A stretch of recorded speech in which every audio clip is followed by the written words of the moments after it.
Hello, everybody, and welcome to Cedar Rapids, Iowa for Day 3 of the 2022 Division III Baseball Championship. We have an elimination game to start off the day today. The number 1 seed, Marietta, taking on the number 5 seed, Wisconsin-Stevens Point. We are at Perfect Game Field at Veterans Memorial Stadium on this Sunday morning where it is 70 degrees as we get set for first pitch. And we take a look at the bracket. Both of these teams 1-1 as Marietta and Wisconsin-Stevens Point. The winner will move on to take on Salisbury later today. The loser will be done for the tournament. Coming up next, we'll have LaGrange and Trinity as both of those teams will try to stay alive for a matchup later against Eastern Connecticut State. Scott Sudikoff alongside Bill Brophy. Happy to have you with us here for the first of 4. And warming up on the mound for Stevens Point, we take a look at right-hander Caleb Kromenacher. And Bill, this is a point of the weekend where you start to get to the middle and the back end of the rotation, and we're pitching. We're going to see which team can have the better success on the mound early on. Well, Point has used 7 pitchers and going 1-1 the first 2 days here. We saw the other half of the flying Kromenacher pitching duo for Stevens Point. Nathan pitched on day 1. This is Caleb Kromenacher. He's a senior out of Rudolph, Wisconsin, outside of Wisconsin Rapids. Caleb 6 feet, 180 pounds. On the year, he's 7-2 with a 345 earned run average. His 13th appearance, 12 of those now are starts. He's thrown a complete game in 62 and a third innings. He's allowed 69 hits, 24 earned runs. He's walked 12, struck out 33, and opponents have hit 288 against this half of the Kromenacher brothers. And leading off for Marietta is right fielder Turner Hill. Not much different in the Pioneers lineup than what we've seen over the first 2 days, as the first pitch of the ball game is a ball. And we are underway at exactly 10 a.m. Central Time this morning. Marietta can hit the ball. 384 collectively coming in. They've swung it here. And Hill has had a particularly strong tournament, 4 for 9. He's your prototypical leadoff hitter. Will slap the ball the other way. 1-1 fastball on the inner half, and it's 1-2 now to Hill. Hill will be followed by Damian Yenzi and Zach Boyd, and then you have Brett Carson, Drew Holderbach, and Trent Castle in the middle of the lineup. Vittmeyer, Richter, and Wilkinson the bottom third for the Pioneers. Hill's the co-player of the year in the Ohio Athletic Conference. Marietta won that league. Baldwin Wallace, another tournament team which has since been eliminated, finished 3rd in that league, but a strong competition, and Hill the co-player of the year there. A slow breaking ball hit down the first base line, grabbed by the first baseman Quinn Henwood, who will take it himself for the first out of the ball game. One of the few balls Hill has pulled this weekend. He's had great success. 4 for 9 the first 2 days of the tournament with 4 runs scored, but he's retired by Henwood. So here's the third baseman, Damian Yenzi, who's 2 for 8 in the first 2 games here in Cedar Rapids. A double, a run batted in. He's also been on base with a walk. Goes after the first one and skies it in the infield. The second baseman, Booz, makes the catch and a quick out, and it's 2 up and 2 down. Yenzi's the other half of the co-player of the year award in the OAC, and Kromenacher does a good job of keeping the 2 table setters off the bases. So now we'll see the DH, Zach Boyd, who overall in the NCAA tournament is hitting .368 with 9 runs driven in. 3 of them have come over the last 2 days. Fastball high, ball 1. Boyd 2 for 4 at Marietta's 7-0 win over Catholic University in the first game of this tournament. He was quiet last night, drove in a couple runs, but was 0 for 3. Marietta, the top seed in this tournament, fellow defending champs Salisbury, 7-5 in 11 innings. A very well played game between 2 pretty good Division III college programs. First loss as well overall in the NCAA postseason for the Pioneers as the breaking ball drops in, and it's 2-1. 44-6 record for the Pioneers. Program with 6 national championships, taking on the Pointers that are 41-9 on the year. Goes back with that slow breaking ball once again, dropping in for another strike at 2-2 now. Kromenacher keep Boyd off balance with the off-speed stuff. Looking for a 1-2-3 first inning is Caleb Kromenacher. The 2-2 in on the hands and popped up in the infield. Infield converges as the second baseman Booz who makes the catch, and a very economical 11-pitch inning for Caleb Kromenacher to get a 1-2-3 top of the first. The Pioneers do not score. The Pointers coming up. We're an elimination game here at Cedar Rapids.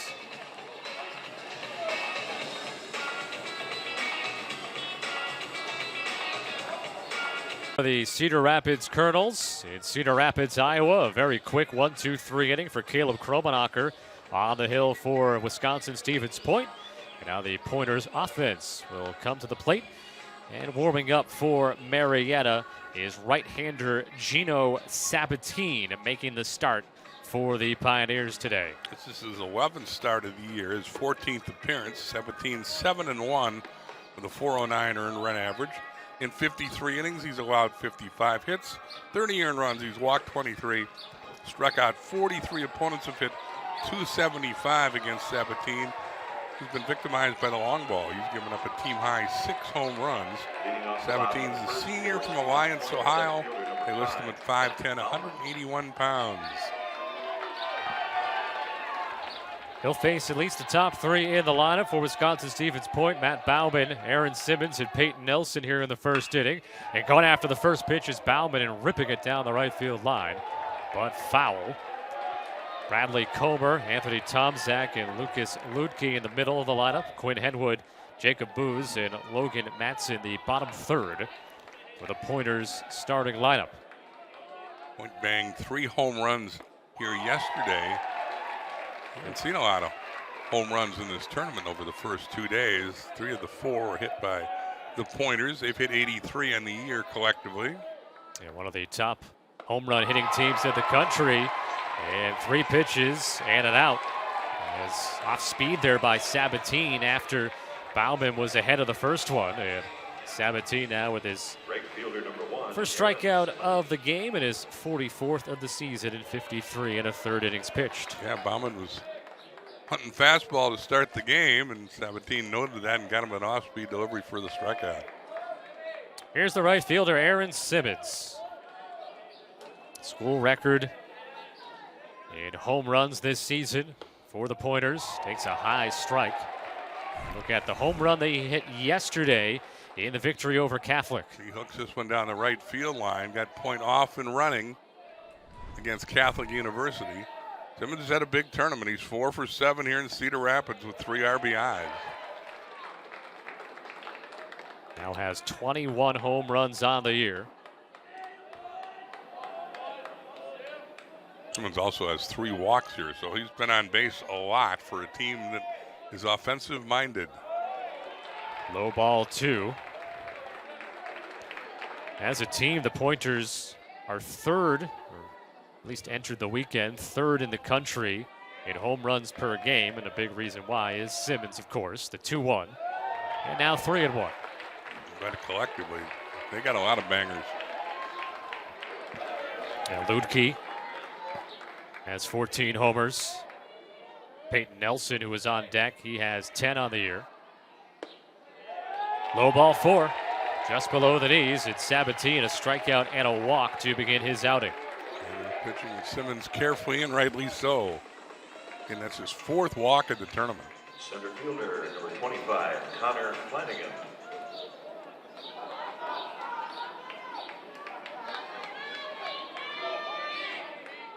Peyton Nelson stepping in. He got introduced as the wrong name. He got introduced as Connor Flanagan, but I'm pretty sure that's Peyton Nelson. I say it through me as well. So this looks a lot like Peyton Nelson. First pitch to Nelson is low for ball 1. Nelson 3 for 8 over the first 2 days here in Cedar Rapids with a double and 4 runs driven in. All 4 of those runs got driven in yesterday in the 12-8 win over Catholic University. Yeah, that was a comeback win for the Pointers. They were facing elimination early. Sharply hit ball into left field, a base hit for Nelson. Simmons up to second. And Stevens Point has first and second with 1 out here in the first inning. That's what the Pointers do. They like to jump you early. Against Simmons' home run gave him a 1-0 lead yesterday. Catholic University came back with 3 in the bottom of the first, and had 7-2, but points bats came alive in the middle of the game. Sidney Ferry came out of the bullpen very early, and the guy who's been their closer gave him 6 in the third innings of work. Point goes on to eliminate Catholic U 12-8. You got to wonder if Ferry's available today, though, after throwing 6 in the third yesterday. I would doubt it. Ball 1 to Bradley Comer, the third baseman, who's 1 for 6 here at Cedar Rapids, with the 1 being a home run. And you alluded to it in the open. Pitching in the third day, there's always the question mark. How much pitching depth do these teams have? Is it enough to keep you around and playing the best of 3 series, which will determine the national championship? This is a day to survive and advance.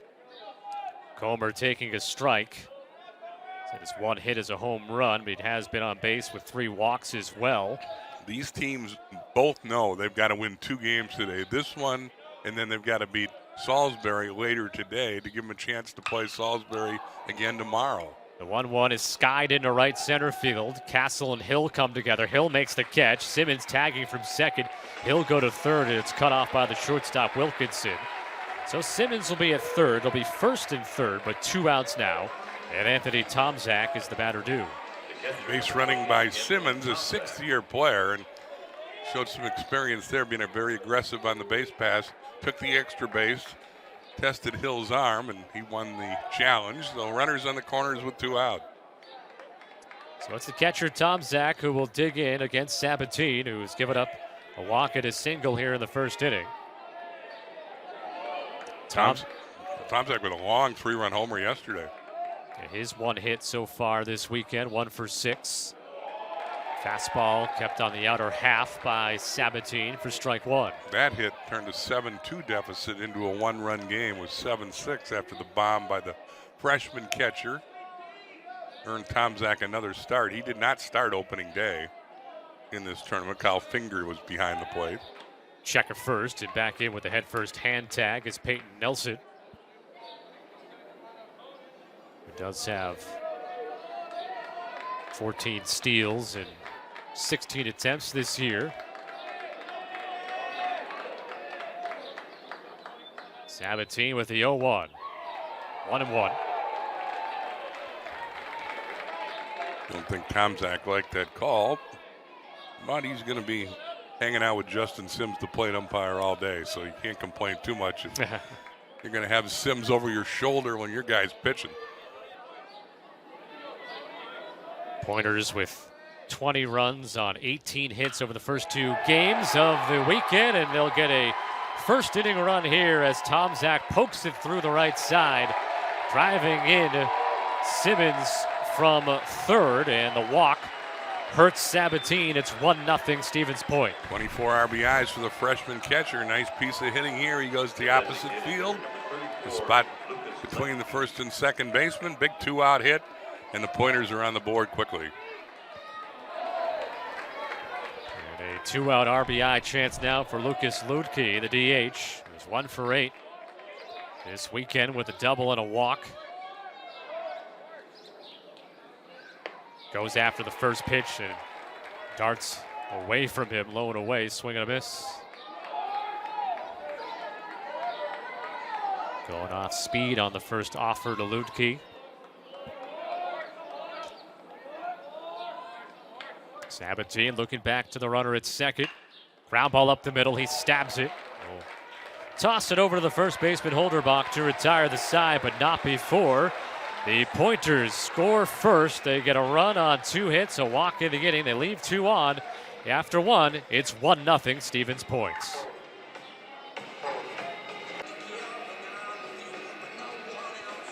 Scott Sudikoff and Bill Brophy back on a beautiful Sunday morning in Cedar Rapids. 70 degrees at game time, and they reach the 80s as this day goes on, and a good start for Wisconsin-Stevens Point. Caleb Kromenacher had a 1-2-3 top of the first on the mound, and then his offense scores a run on a couple of hits in the home half of the first inning, and both of these teams trying to stave off elimination, and Stevens Point able to strike first. Kind of a hazy Sunday morning. The wind is not a factor at this home of the Cedar Rapids Colonels, where the Minnesota Twins Midwest League team plays. Nice ballpark. 3rd year NCAA has used this ballpark as its home. Dan Hammis, commissioner of the American Rivers Conference, is our host. Brett Carson leading off for Marietta on the first pitch curveball. Ground ball up the middle. Backhand attempt by Booz, and he boots it into center field. Seemed as if, at least from my vantage point, that he may have had some more time to get in front of that one, but decided to play it off the backhand and see what they score that as. First baseman number 1, Drew Holderbach. Yeah, you be the judge. I agree with you. He had more time than he knew when he tried to backhand it and plant his foot at the same time and found the ball in center field. He gave it a hit. And Carson's big playoff season continues. Drew Holderbach taking a first pitch strike. Holderbach, over the course of the entire NCAA tournament, is hitting .400 with a couple of home runs and 11 runs driven in. What'd you say Carson's numbers are? Carson, .545, and that's up now after the hit. With 9 RBI, he's at first base.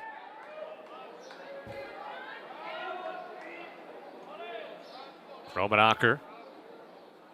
Big deep breath in the 0-1 pitch. Ground ball right side. Booz has this one. Turns, throws to second for one. On to first. Double play. 4-6-3. Twin killing by Stevens Point. Wipes out that single by Carson, and there's 2 down. Nice turn by Matson. I didn't think they had a chance to double up. Holdenbach with a strong throw on the relay. Booz gets into him in a hurry. He muscles up and beats Holdenbach by a step. Holderbach looked at the bench like he wanted a challenge, and coaches do get 2 challenges. But the veteran coach, Brian Brewer, wasn't going to use one there. 19th year as the Pioneer head coach. He's won 71% of his games. First pitch is a strike. I think saying Castle offered with that bunt. Trent Castle, the center fielder. 3 for 9 this weekend. With double, triple, a couple of runs driven in. The 0-1 breaking ball, left side, and by the shortstop Matson into left field. A seeing eye single. Comer and Matson, neither one could knock it down. Castle will take it. Isn't the prettiest or hardest hit ball, but found its way in left field grass, and Marietta's got a second hit of the inning and a 2-out rally at first, or with a runner at first. Kromanacher pitching for the first time in 15 days. So he's a fresh arm for the Pointers. Throws strike 1 to Logan Vittmeyer, the catcher. And that last time he pitched on May the 21st, he threw 8 innings, about 5 runs on 9 hits with a walk and 4 Ks. Actually, his last 2 outings, he's gone 8 in both of them. So he's been reliable his last couple of starts. Checker first.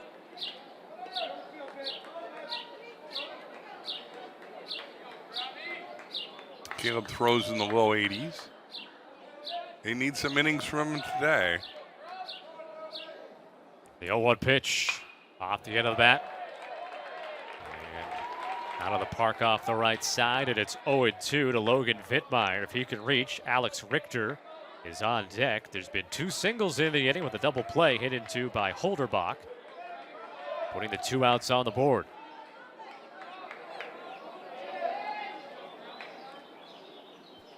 Caleb Kromanacher with the 0-2 pitch.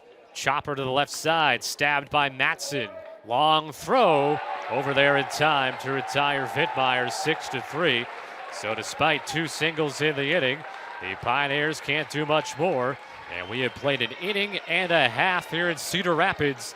The Pointers on top of the Pioneers, 1-0.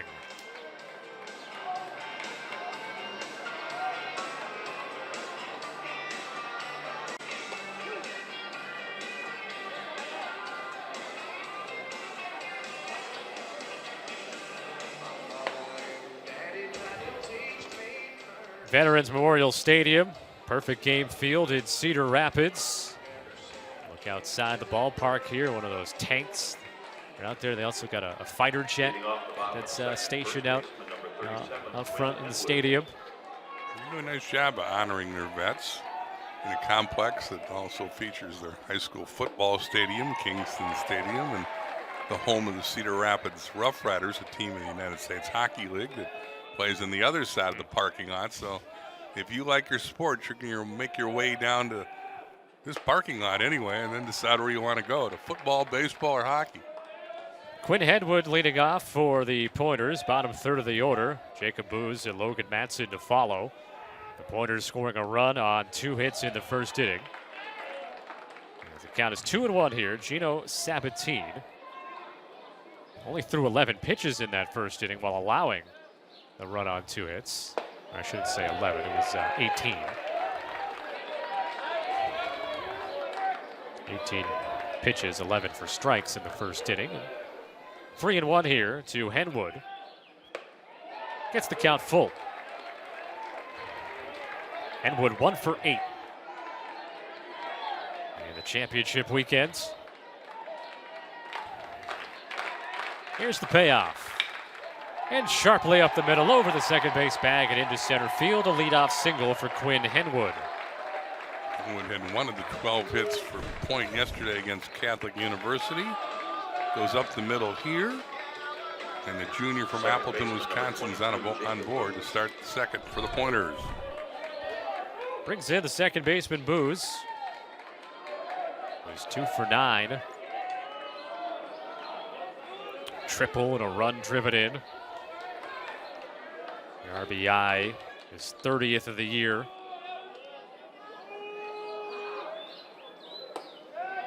Started this championship weekend with a .309 batting average.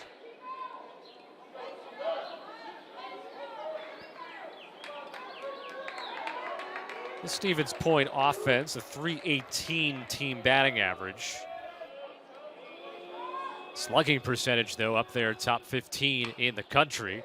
A ground ball up the third base line on an awkward swing, and a tough play to first, and the first baseman Holderbach could not hold his foot on the base, and Booz is safe.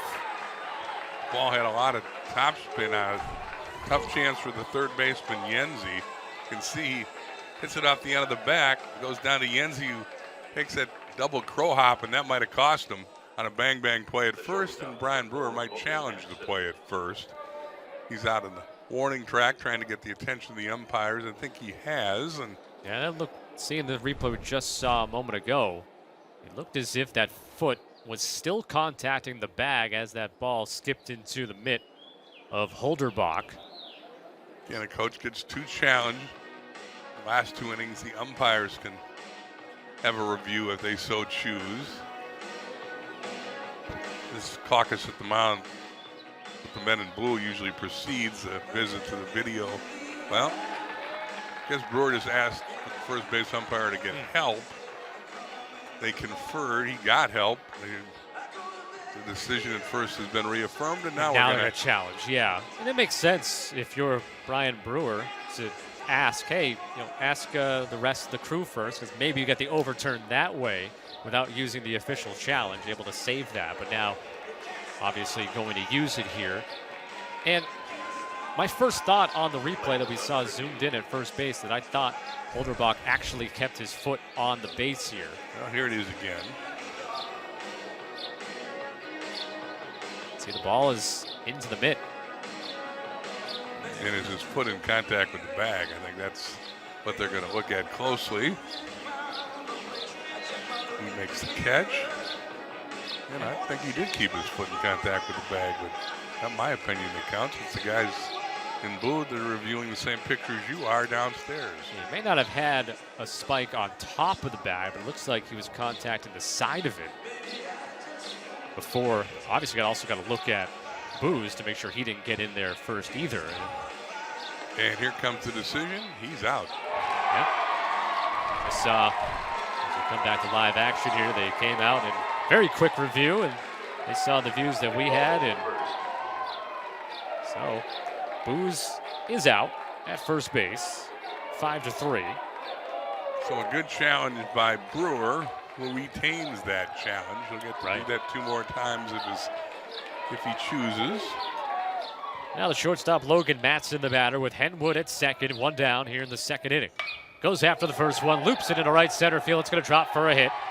Henwood will be held at third. He, of course, took the extra moment. He didn't get a good read on that ball You're right. at all. You're right. And held up until the ball whooped in front of Castle, so he's no way he's going to score. Runners on the corners. First time through the lineup, Stevens Point has collected 4 hits against Sabatine, and that causes Brewer to get a reliever up in the bullpen early in this elimination game. So we'll go back to the top of the order. Gino Sabatine stepping back on the rubber. Matt Bauman, who struck out swinging on 3 pitches in the first inning. And he hits one sharp with a shortstop. Wilkinson flips it to Richter. On to first, 6-4-3 double play to retire the side. So both infields have turned a DP in this one so far. First and third and 1 out. But the Pointers do not score after this double play. We've played 2 full. Wisconsin-Stevens Point on top of Marietta, 1-0. Instagram and Twitter for all your Division III updates. Scott Sudikoff and Bill Brophy back with you in Cedar Rapids. 1-0 Wisconsin-Stevens Point on top of Marietta in this elimination game. In bracket 1, Pool A, whichever you want to call it. The winner will go on to face 2-0 Salisbury in what is scheduled to be the 4:30 game. I say scheduled start, 4:30. The third game of the day today. Yeah, I believe that 4:30 game yesterday started at 7:10. And what time did the 7:45 game start? 11:05. So a slight delay, not too bad.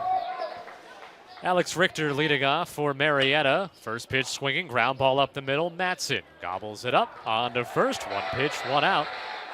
Here in the third for Caleb Kromenacher, who had a situation with a man on and nobody out in the second, but induced a double play ball that helped him out. Kromenacher has induced 5 ground ball outs. His sinker working here in the early going.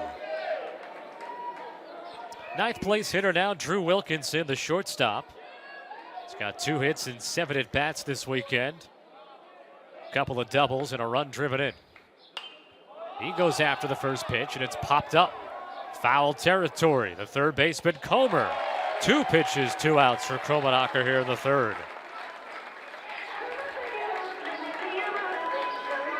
That's exactly what you want. If you were either of these teams, this is what you would want your pitcher to be doing, getting very quick outs, knowing that, yeah, you do, in fact, have to play twice today if you want to continue on in this championship. Strike 1 to Turner Hill. Brett Carson, who played left field for the first 2 games plus in this tournament, now throwing in the bullpen. Carson has done very well as a pitcher for the Edda Express, and he may come in to start the 3rd inning because he's throwing in earnest down in the bullpen. Ball to strike the count to Hill. Grounded out to first base his first time. So the Marietta team that entering the weekend averaged 11 runs a game. As you might guess, that leads the country. 7-0 win Friday over Catholic. Yesterday losing in 11 innings to Salisbury, 7-5. 1-2 pitch. Goes after a high one and hit down the left field line, slicing out of play into that, we call that a picnic patio area out there in left field. Yeah, and they don't let Brainerd and I out there. But to the general public. I haven't tried yet, so maybe I'd be allowed out there. Yeah, well, you're a little classier than us. Yeah, that's true.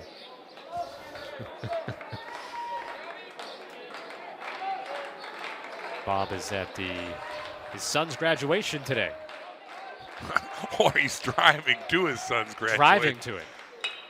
There's a looper into center, right to the center fielder Nelson. And it's a second 1-2-3 inning of the ball game thus far for Caleb Kromenacher, as his team has a 1-0 lead after 2.5 innings in this elimination contest.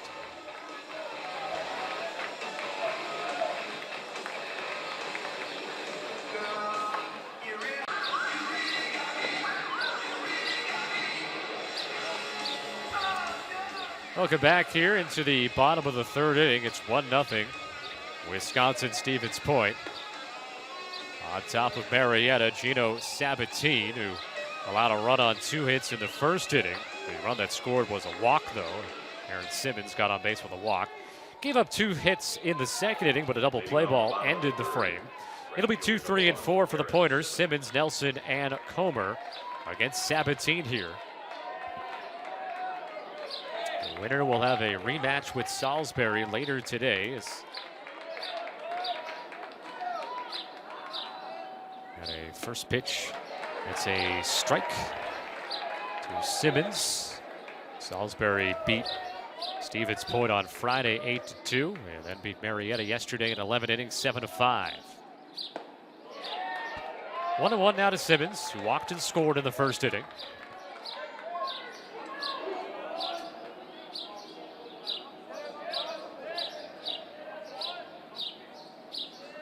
One.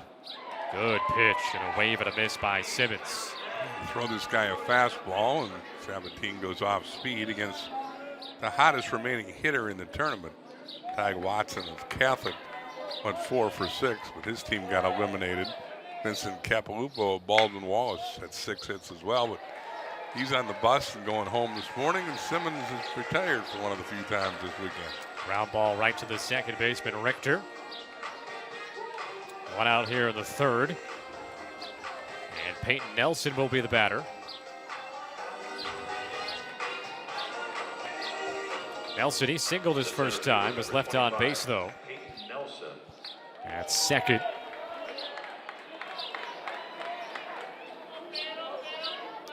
Nat Richter is the head coach of Wisconsin-Stevens Point, as there's a diving attempt by Wilkinson, but it's into left field. A base hit for Nelson. He's 2 for 2 and now 5 for 10 this weekend. Well hit ball. He's a good player. He can play center field too with the best of them. And again, he's swinging the bat pretty well. 2 hits and 4 RBIs yesterday. He's aboard for the second time here with 1 out in the third. He's on base for Bradley Comer. 6'3", 210-pound senior from Rhinelander, Wisconsin. Tries to hold up his swing. Not able to. Strike 1. Comer with a loud home run yesterday. This came late in the game against Catholic. Cleared the fence with a lot to spare. His 10th of the season. He's one of 4 Pointers that have double-figure home runs this year. And they've got the man picked off between first and second. A run down here, Nelson. Being charged at. Now heading back to first. Good luck to the scorekeeper on keeping track of this one here. He's going to try to get back to first. He bowls over. That is, what did he bowl over there? Again, in the rundown, I lost track of who's who. Nelson gave him a pretty good shot, though. Holderbach that he runs over, the first baseman, who takes the contact, holds on the ball, and Nelson is out. I think Nelson would be out anyways because of running him over like that. Nelson does a great job. Unless he's right in his path. Let's see. Not here necessarily, but in avoiding or making them make a lot of extra throws. Actually, excuse me, that's this Holderbach bigger than that, so that's actually Wilkinson at this point. That's come all the way around. As you say, the scorer will have a devil of a time figuring out who's who. Brewer doesn't like the fact that Nelson gave him a football block there, and he's out discussing it with the first base umpire. The argument you can make there for Nelson is that Wilkinson was in the way and he didn't have the ball quite yet. It was kind of a bang-bang before the contact there. Umpires did a good job there. The plate umpire, Justin Sims, I think there were some words exchanged when Nelson gave Wilkinson the body block, and a little trash talk occurred. Umpires diffused that. They just announced what the caught stealing goes as, and I couldn't keep track of it. There's a high fly ball by Comer into left field, and that's now the third out. So Sabatine faces the minimum here in the third, and the pitchers are looking good thus far. Through 3, Wisconsin-Stevens Point on top of Marietta, 1-0.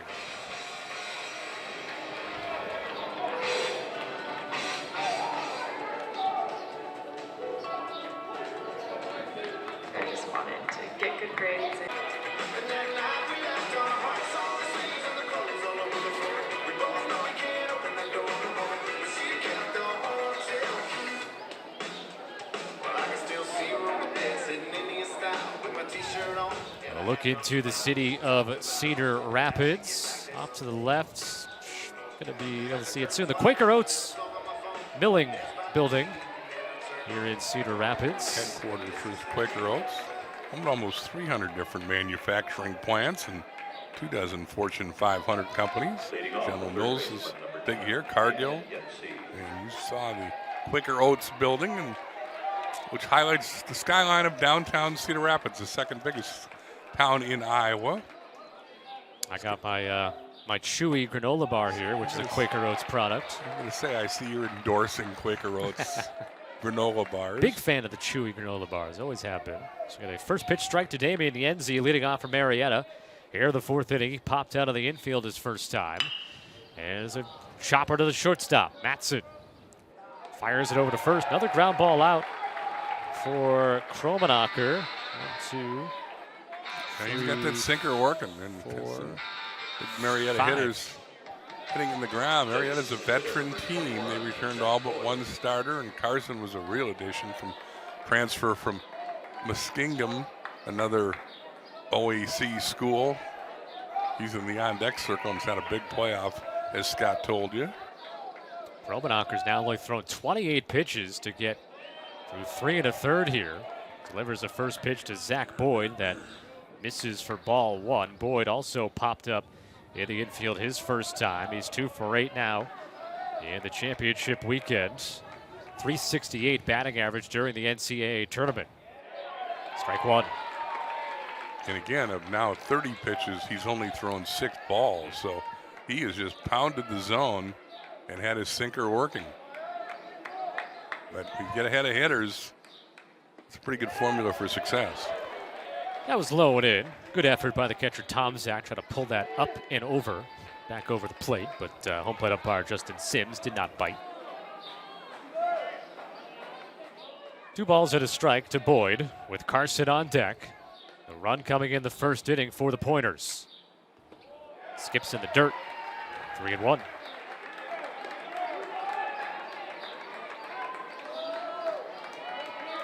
Coming up next, another elimination game. 3-seed LaGrange and the 6-seed Trinity.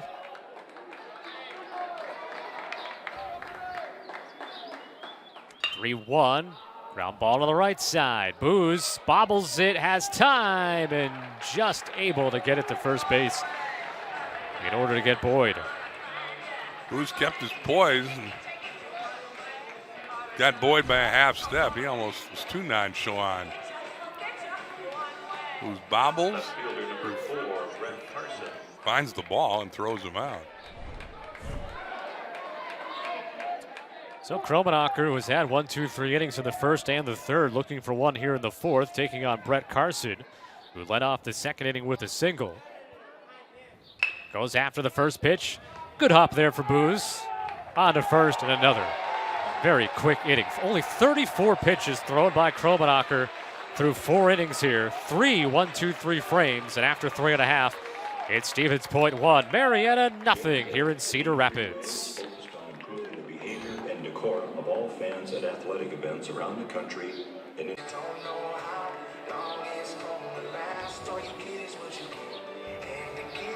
Sunday late morning.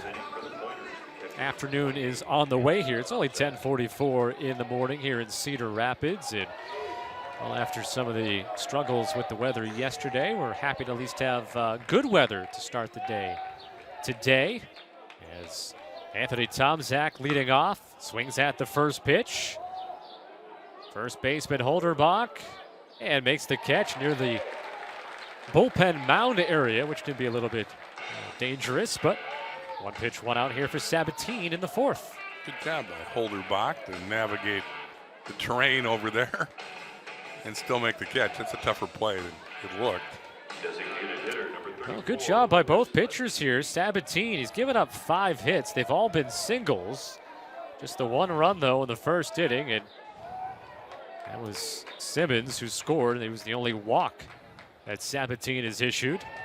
Throws strike 1 to Lucas Ludke, who grounded back to Sabatine in the first inning. But on the other side, it's been Caleb Kromenacher, who has been stellar, as he has had 3 1-2-3 innings. And there's a ground ball up the middle. Getting over to the bag is Wilkinson. 2 down here in the 4th. 17 induces a ground ball, and he's 1 out away from his first clean inning. He did face the minimum last inning, but helped out by a caught stealing. So 2 outs, nobody on for Quinn Henwood, who singled back in the 2nd. He was left on base. Where the Pointers had 1st and 3rd. Matt Bauman, the leadoff man, hit into a 6-4-3 inning-ending double play. Both teams have hit into a double play so far today. The Pointers, 41 wins this year, a school record, 41-9. In on the hands, and it's popped up behind home plate. Vittmeyer didn't recognize where it was at first. It ends up not mattering as it's back in the stands. Stevens Point got here by bludgeoning, folks. They scored 131 runs in 10 postseason games coming into this event. I can do the math on that. It's 13.1 runs a game. Atta baby. They have 9 hitters, 300 or better. They're good at working counts, disciplined hitters, and they can mash. Yeah, their slugging percentage, .526 entering the weekend. That's was 12th before these last couple of games in the country. 1-2, and great pitch. Sabatine, Henwood fooled by it, and it's a 1-2-3 inning for Gino Sabatine. The pitchers are dealing here after 4 full. Stevens Point 1, Marietta nothing.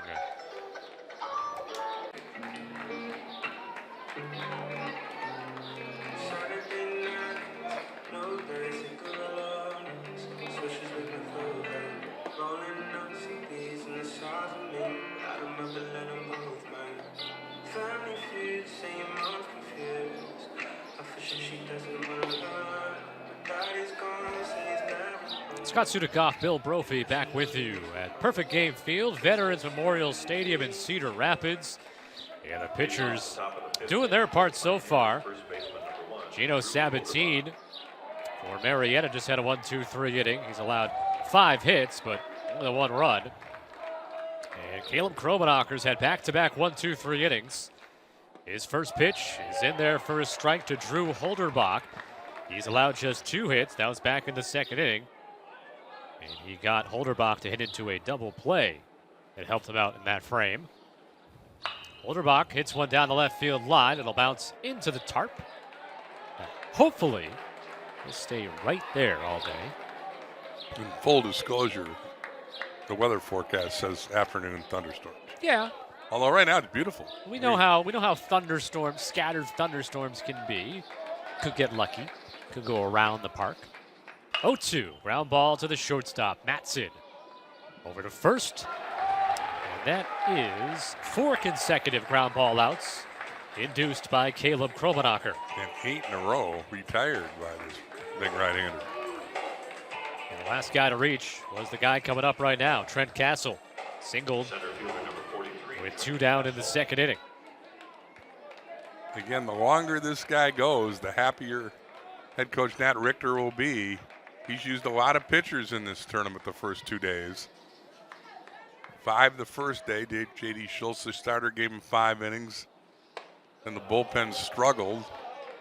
Sievertson allowed some of Schultz's Sievertson inherited runners to score. Tyler Byer gave up a couple runs, and Paulson and Caleb Kromenacher's brother Nathan mopped up in a 8-2 loss to Salisbury. Yesterday, they had to go to the relief ace Sidney Ferry early in the 3rd inning after Casey Pickering and Nick Carpenter struggled. Ferry was the unsung hero, pitched awfully well, allowed only 1 run, 6 hits, and 6 in the 3rd, but unlikely he's going to be available today. Marietta in the same boat. They went with their big star out of the bullpen, Sam Matthews. He threw 7 in the 3rd innings yesterday. You have to think he'll be unavailable today. Matthews also threw Friday, and he's been the man for the Etta Express. You got to wonder about his pitching availability, but that's what happens when you play elimination games. You're got a pretty big hill to climb if you want to win the national championship. Kromenacher battling back from a 2-0 count here to even it up 2-2 to Trent Castle. He pops it up right side, foul territory. Henwood giving it a look. Bounces into the Marietta dugout as they are the road team here in this game. Dugout up the first base side.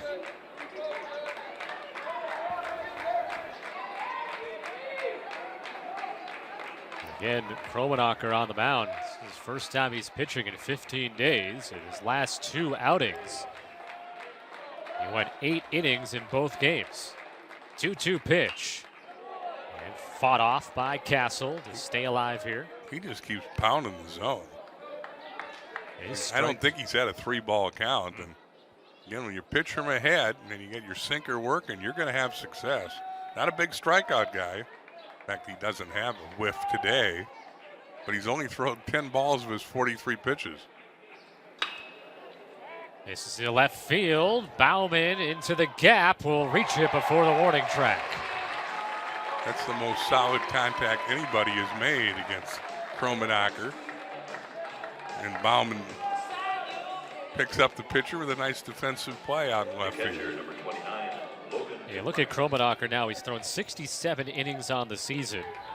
He has just 12 walks and 33 strikeouts. No walks, no Ks in this one. Puts him in play for his defense to do the job. Strike 1 on the foul by Vittmeyer, who grounded out the shortstop back in the second inning. But that's been the story of success. Strike 1. Get ahead of hitters. This is a Marietta offense. Team batting average up over 380. Down the right field line, slicing away from Simmons, sliding out of our view. He did not catch it.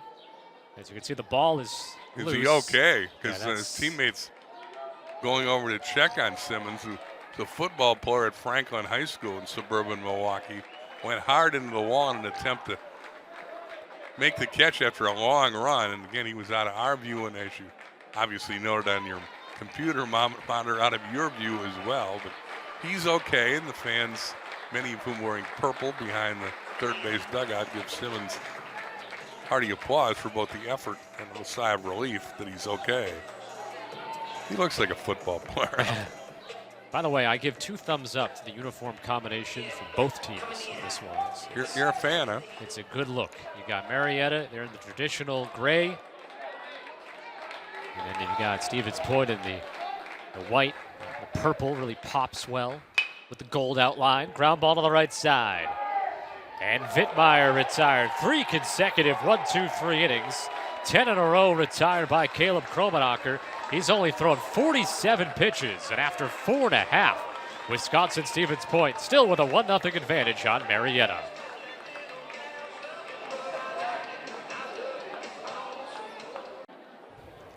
Back here in Cedar Rapids, 1-0 Wisconsin-Stevens Point on top of Marietta, heading to the home half of the 5th inning in this elimination game. We've got some great drone shots over the course of this weekend. Our friend Alec has provided those for us. He's awfully talented. In fact, our whole crew does a great job. Long day yesterday. We were 16 hours. They persevered and back at it with very little sleep. And again, Alec, nice job with those drone shots. They add a lot to the broadcast. Jacob Booz leading off, to be followed by Logan Matson. At the top of the order, Matt Bauman. Strike 1 thrown by Gino Sabatine, who had his first clean inning in the 4th. He also faced the minimum in the 3rd, helped out by a caught stealing. Booz is 0 for 1 with a ground out to 3rd. That pitch, not sure where it missed. It's the first time, though, that I've said that today. It's 1-1, so Justin Sims behind the home plate has been pretty consistent.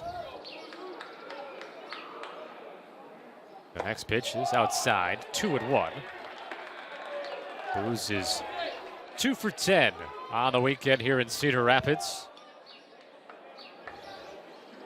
I felt a little bit bad yesterday as the 2-1 pitch. Swing and a miss. Pitch was inside there on Booz, 2-2. You know, I came into town yesterday, just on the games here today, and I ducked out in the 5th inning of the 3rd game yesterday. So you still had 4 more innings and a full game left. 2-2 is up high. 3-2. And what did we say?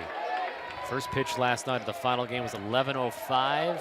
I think I went lights out at about 11:20 in the hotel. The last pitch was at 2:07 a.m. And a 2-strike single by Jacob Booz, a 3-2 pitch. He singles up the middle. It's the 6th hit of the game now for Stevens Point, and the leadoff man aboard for the 2nd time today.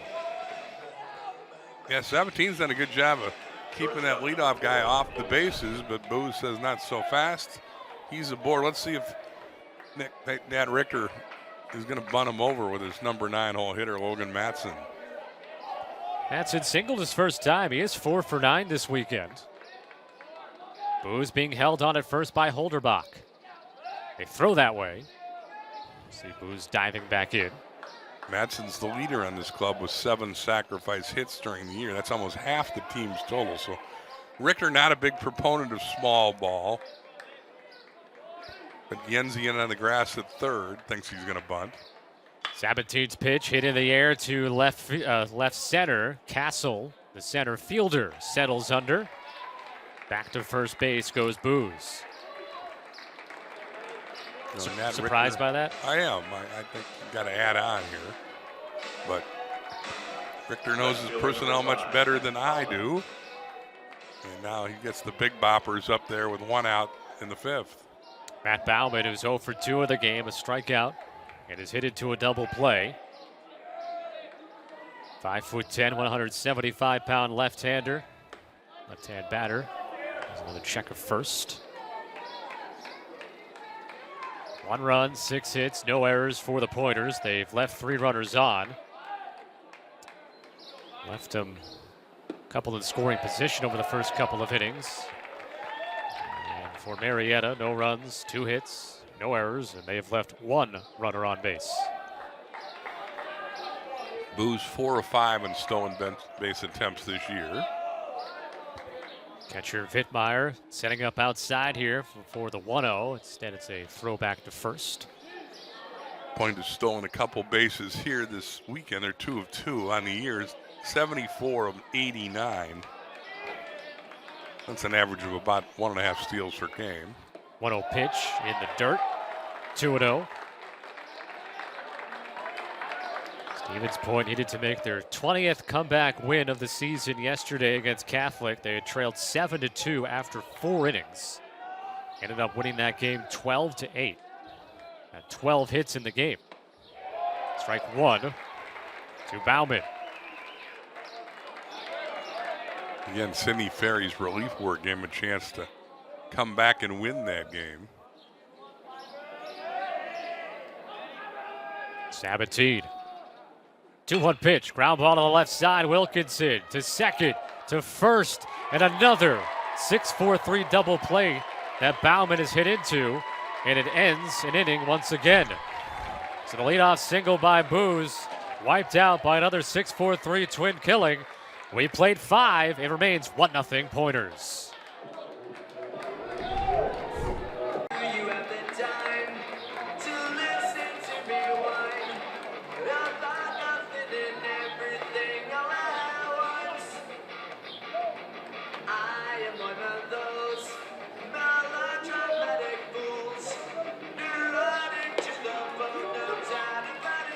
Scott Sudikoff back alongside Bill Brophy here in Cedar Rapids as we have zoomed ahead to the 6th inning. 1-0 Wisconsin-Stevens Point on top of Marietta.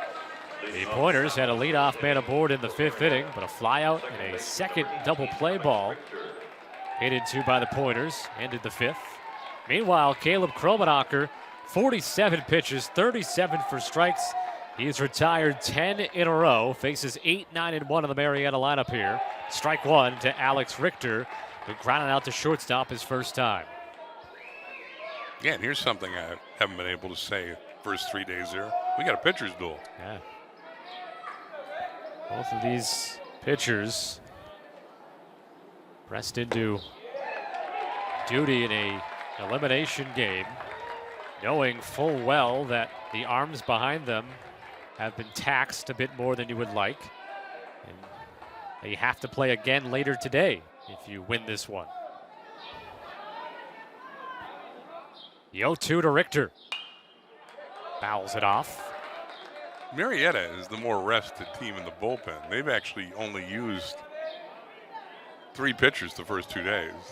The 2 starters, Trent Valentine, went 8 innings of shutout ball against Catholic University, and then Isaac Danford started yesterday, but Matthews came in and threw the last 7 1/3 innings after throwing an inning in a mop-up role Friday. So those are the only 3 pitchers Marietta has used other than Sabatine. So their bullpen should be fresh. At least they have a lot of arms out there. Ground ball right side, base hit. Leadoff single for Alex Richter. Snaps the 10 in a row retired streak by Caleb Kromenacher. Second time the leadoff man has reached for Marietta. Richter now 2 for 10 in the tournament. Hits the hole between the first and second baseman. Pointers, by the way, have used 6 different pitchers over the first 2 games out of the bullpen, and 8 overall. You count their starters, of course. Let's see if Coach Brewer's bunting here. Comer in on the grass at third. Wilkinson takes strike 1. He fouled out up the third base line in the 3rd inning. 2 for 8 on the weekend. You look at the defensive alignment there. The third baseman, Comer, is 1 step onto the grass. Wilkinson's got 13 sacrifice hits, high in the team. He's the only guy in the lineup that came in the tournament hitting under 300 at 203. But as you said, he's swung the bat pretty well here. No balls and a strike. Henwood holding on Richter at first base in a 1-0 game elimination contest here. That misses in. Ball and a strike now to Wilkinson. No indication of a bunt there. Third baseman Comer is going to stay in that spot, though, that I mentioned. 1 step in on the grass. And now the bunt does come. He charges, glove to hand to first for the sacrifice bunt by Wilkinson, moving Richter up to second base. Well, again, Wilkinson has shown he can handle the bat and put a bunt down. He does there after swinging away. In the first 2 pitches, he puts down a very nice bunt and forces Comer to make a play. It's the tying run at second base with 1 out in the 6th. It's the first time today that the Pioneers have had a runner at second base. It's only the third base runner that they've had overall. Turner Hill, the batter, 0 for 2, a ground out to first and a fly out to center. And that looping slow curveball drops in for a strike. Strike percentage of 78% for Caleb Kromenacher on the mound. 56 pitches, 44 strikes. Turner Hill 4th in his club in RBIs with 51. Pioneers could use a hit here. The 0-1 pitch, low and in. And this is a .436 hitter. He handles the bat very well in a big hole between short and third. Hill has shown proclivity to go the opposite way. And that's very inviting, that hole between short and third. Comer and in on the grass again. He thinks Hill might drop a bunt yet again. 1-1. In the air, left center and shallow. Coming in is the center fielder Nelson to make the catch, and Nelson was shading that way. He was prepared for that ball hit by Hill, and it's the second out. I'm sure Nat Richter's noticed the same thing that I have. Hill likes to slap the ball to the left side, and they've made their defensive adjustments. I think Peyton Nelson's a pretty good center fielder as well. He made that look easy. Brings up Damian Yenzi. The runner at second and 2 down now. Yenzi 0 for 2 today, 2 for 10 this weekend. Putting a double and a walk. Yenzi drove in his 70th run of the year yesterday. That's best in the club.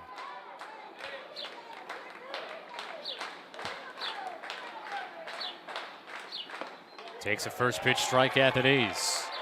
Yenzi has 8 RBI in total over the course of the NCAA tournament.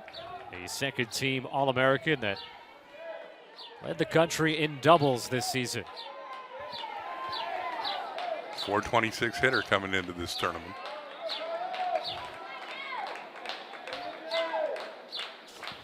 No balls, one strike. The pitch. And he might tie this game up. He definitely will. It's into right center field, a base hit. Both teams have scored their runs with 2 outs today, and it's 1-1 here in the top of the 6th inning. Yenzi's the guy Marietta like up there in a clutch situation. He shows why here. Hits the ball in the gap in right center. That'll easily score Richter with the tying run. And we're even in the 6th. 71 RBI now on the year for Yenzi. A big 2-out single here in the 6th inning, tying the game up. And now here's Zach Boyd. He's taken off from first. The throw down by the catcher, Tom Zach, is off target into center field, but he will stay there at second base with the stolen base. And now Zach Boyd has a man in scoring position with 2 down, and the pitch was a ball offered by Kromenacher. 13th stolen base of the year for Yenzi.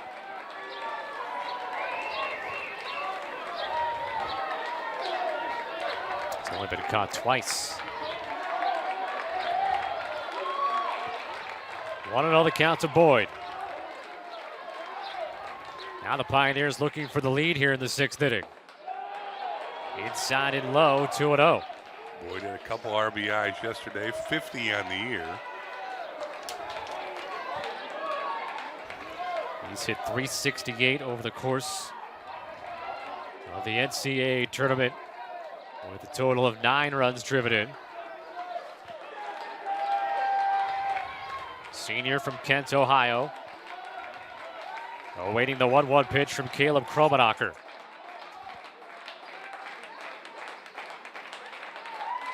Long pause, and it hits Boyd in the right leg. And again, Kromenacher's command has been outstanding, so that's a little surprising to see. He certainly didn't want to do that. He comes inside, and so now 2 on. First time today, Marietta's had multiple base runners against Kromenacher. It's the 8th batter this year that Kromenacher has hit.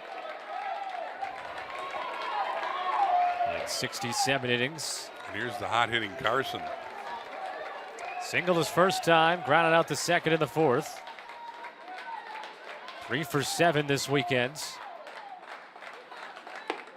High ball 1 came into the day over the course of the NCAA tournament for Marietta. 7 games, hitting .545 with a triple, a homer, and 9 runs batted in. Yesterday was Marietta's first loss of the NCAA postseason. 1-0. 2-0. Kromenacher doesn't look as comfortable pitching from the stretch. And he's fallen behind 2-0 for, I believe, the first time today. And pitching coach notices that too. He's going to go out the mound and visit with the big right-hander. There's no activity in the bullpen, so this may be to let Caleb take a breath. Caleb, the senior, 6 feet, 180 pounds. Zach Hoff, the world's largest, tallest pitching coach, out there talking to Kromenacher. I'm going to say what, 6'5"? I believe that's what we discovered earlier. He's a tall drink of water. And they are going to activate the bullpen. And this is a key moment here. If Kromenacher can get out of this here, keep it 1-1.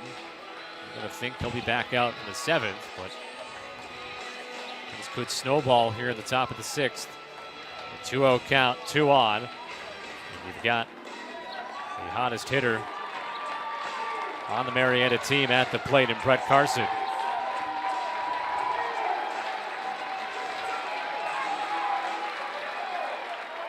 We are told by our crack staff when he pitched that Zach Hoff was 6'9", and I don't think he shrunk.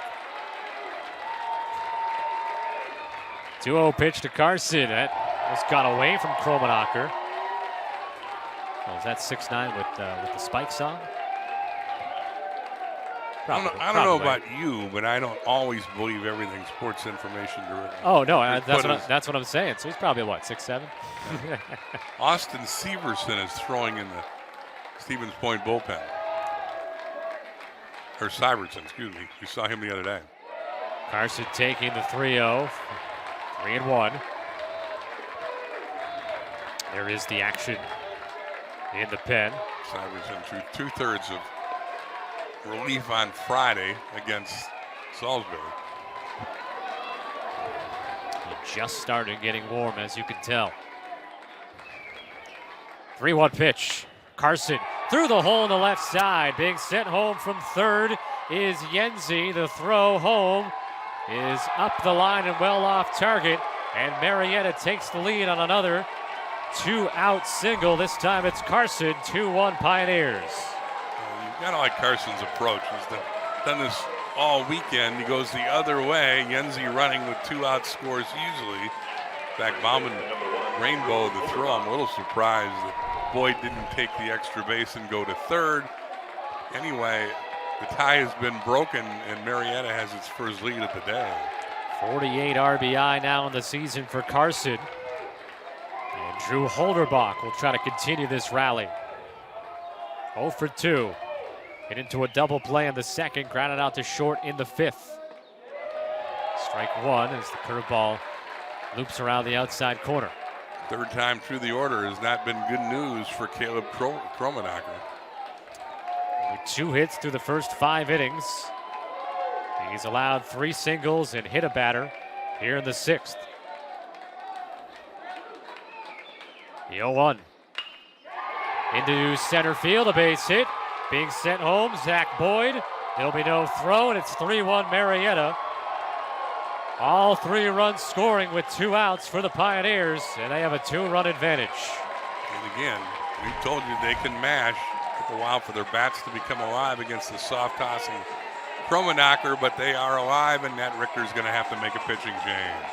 Second RBI of the weekends for Holderbach. It is 61 now on the season.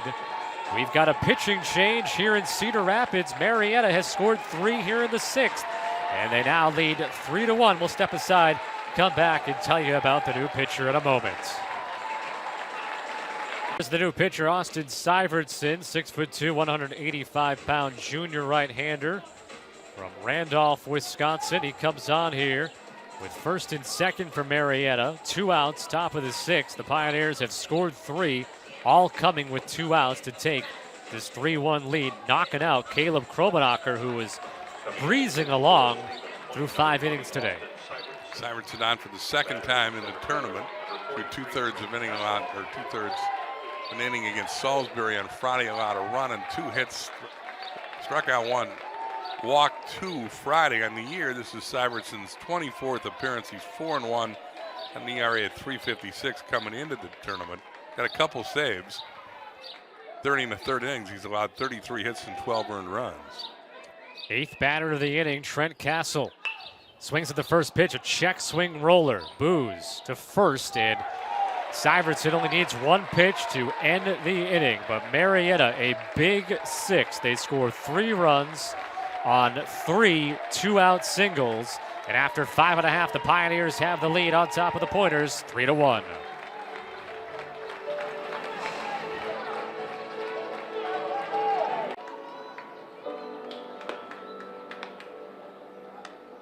Well, there's the fighter jet that I referenced earlier on. U.S. Air Force outside of Veteran Memorial Stadium here in Cedar Rapids. And then looking at the surrounding neighborhood as well. Must be pretty cool to live this close to a professional ballpark. You can just kind of pop in whenever you feel like checking out a baseball game. Bad storm went through this area a couple years ago, blew the roof off the adjacent hockey rink here. In fact, the franchise didn't play for a year because they had no place to play. But what is it, a derecho, I believe is the meteorological term?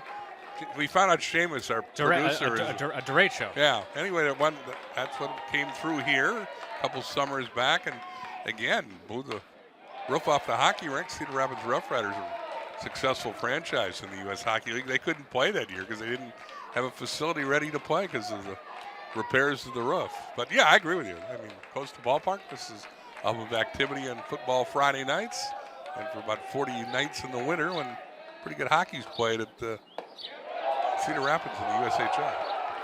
Aaron Simmons leading off here for the Pointers, to be followed by Nelson and Comer. Gino Sabatine now has a lead after his team scored 3 runs on 4 hits in the top of this inning.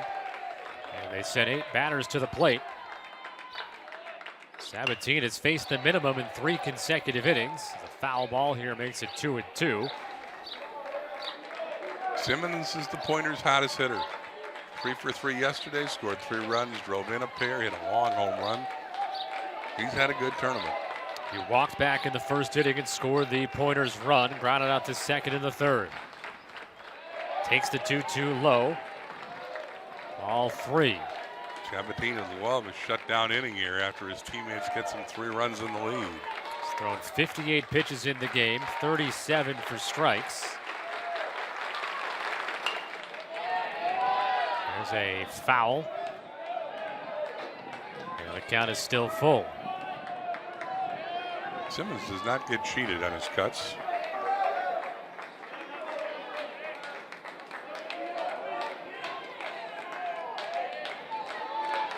Among the nation's leaders in home runs with 21. High fly ball, foul. And out of play. 3 balls and 2 strikes. Simmons hit 13 home runs a year ago. Followed that up as the Player of the Year in the Wisconsin Intercollegiate Athletic Conference. Pointers actually didn't win that conference. Whitewater did, but they got revenge in the Super Regional, ousting Whitewater in Whitewater. Payoff pitch misses, ball 4, so Simmons draws a walk for the second time today. He's got a good eye. Team leader in walks. Center fielder number 25. Say 2 today. He had 3 yesterday. So on the year, he's got 48 walks. Peyton Nelson comes up. He's 2 for 2 with 2 singles. Leadoff man aboard for the Pointers. And that got him on the arm. 8th batter that Sabatine has hit this season. First and second now for Stevens Point. So they Umpire's very aware Nelson was the fellow that ran into Wilkinson and drew the ire of the Pioneer players. So he escorts Nelson part of the way down there, but I don't think Sabatine. Yeah, why would you want to bring the tying run up with nobody out, right? Exactly, but good umpiring by Sims to make sure that that situation is diffused. This is the pitching coach, Mulvey, to the mound. There's nobody in the bullpen, but this might be to buy some time to activate that bullpen. Again, remember, they had Carson throwing a couple innings ago, and Carson has thrown a lot of innings for the Edda Express this year.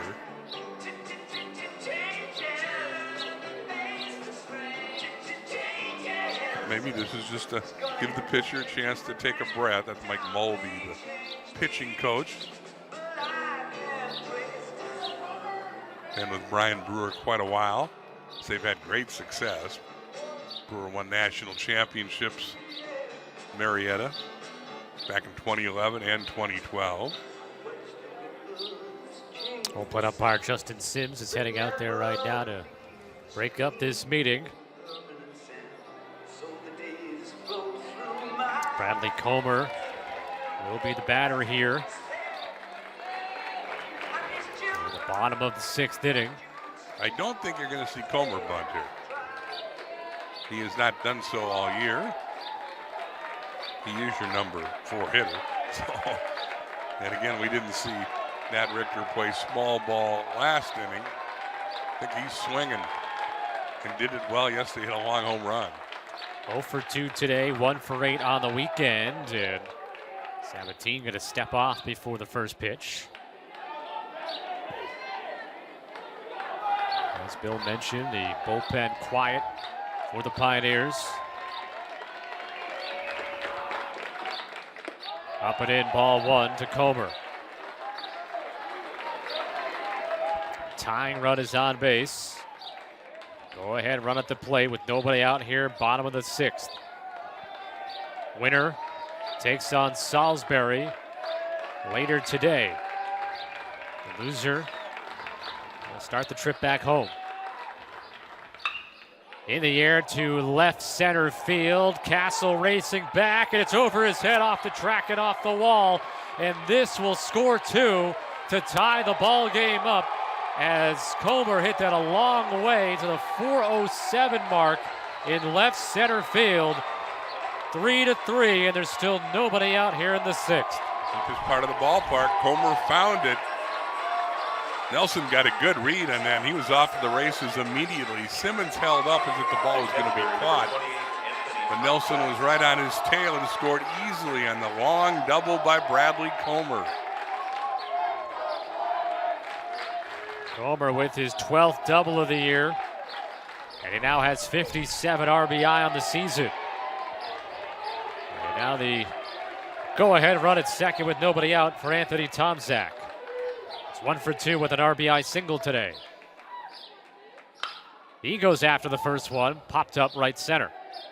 Castle over there, tagging at second. Comer, he's not going to go. Wanted to draw the throw.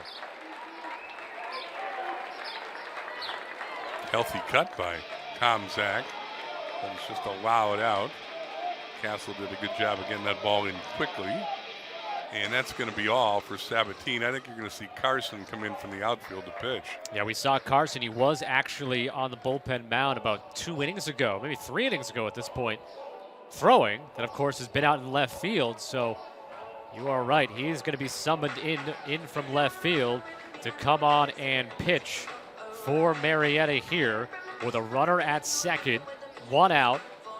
The Pointers have tied the game up on a 2-run double by Bradley Comer. We'll be right back to continue on here in the bottom of the 6th. It's 3-3.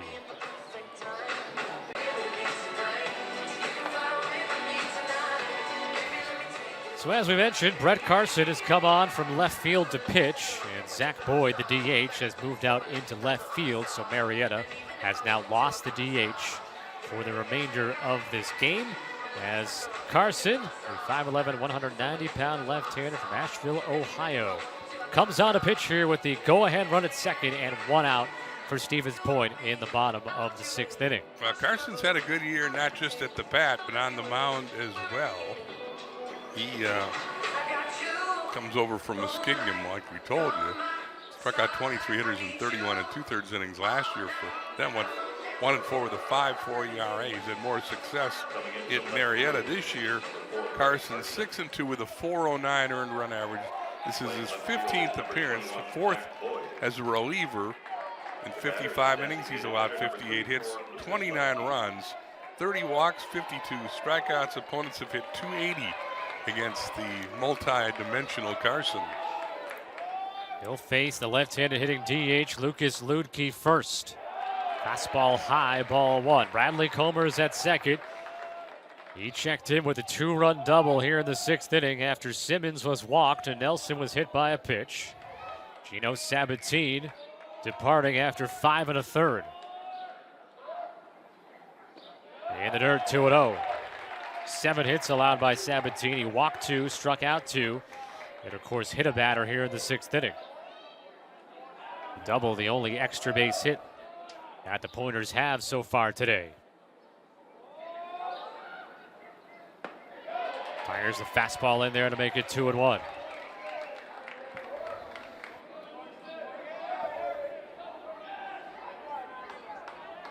Marietta scored 3 in the top of this inning to take a 3-1 lead, but the Pointers answering right back. The 2-1, he challenged him and he swings and misses 2-2. Becky with a big cut.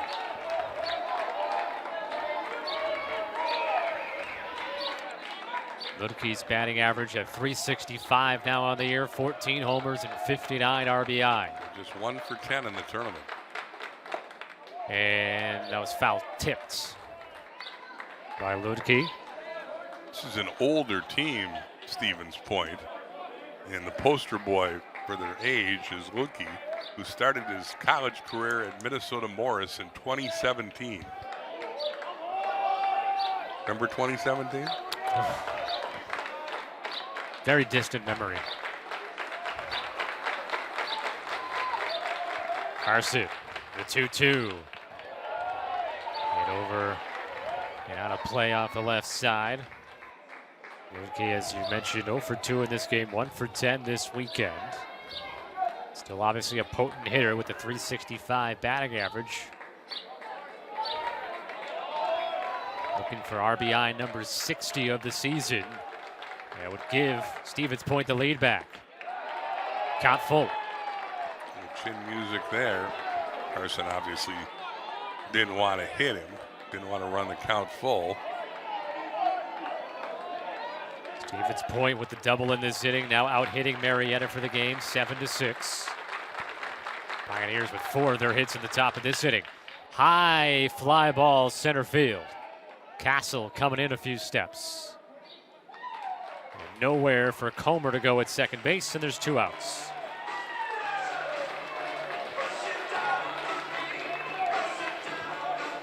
Carson wins that lefty-lefty matchup, gets the pop-up. And the batter will be Quinn Henwood. He was 1 for 2 in the game, singled in the second, struck out in the fourth, one of 2 strikeouts that Sabatine had. 2 for 10 this weekend for Henwood.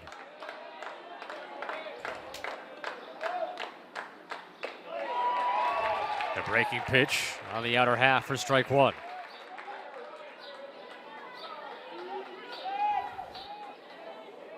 A walk, a hit batter, and a double in the inning off of the starter Sabatine has tied this ball game back up.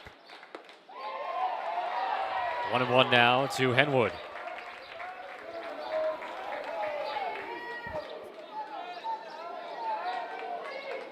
This is an elimination game. The first of the day here on this Sunday. 1-1 pitch, low and away, 2-1. Of course, you could say every game today is an elimination game for someone. Both of these first 2 games, both teams elimination on the line, and then later, Salisbury and Eastern Connecticut State, they could eliminate a team. 2-1 pitch, and 2-2 drops in there for the strike. Tournament's pretty much gone according to Hoyle, though. All 4 of the top seeds won Friday. Only exception of that is Marietta, the top seed, was upset by Salisbury. I don't know if upset's the right word, but Salisbury, the defending champs, beat the top seed yesterday. And that circles the outside corner and hits it for strike 3. So Carson comes on with a runner on second and 1 out, gets a fly out, and strikes out Henwood. But we got a brand new ball game. The Pointers score 2 on a 2-run double by Bradley Comer. 3-3 after 6.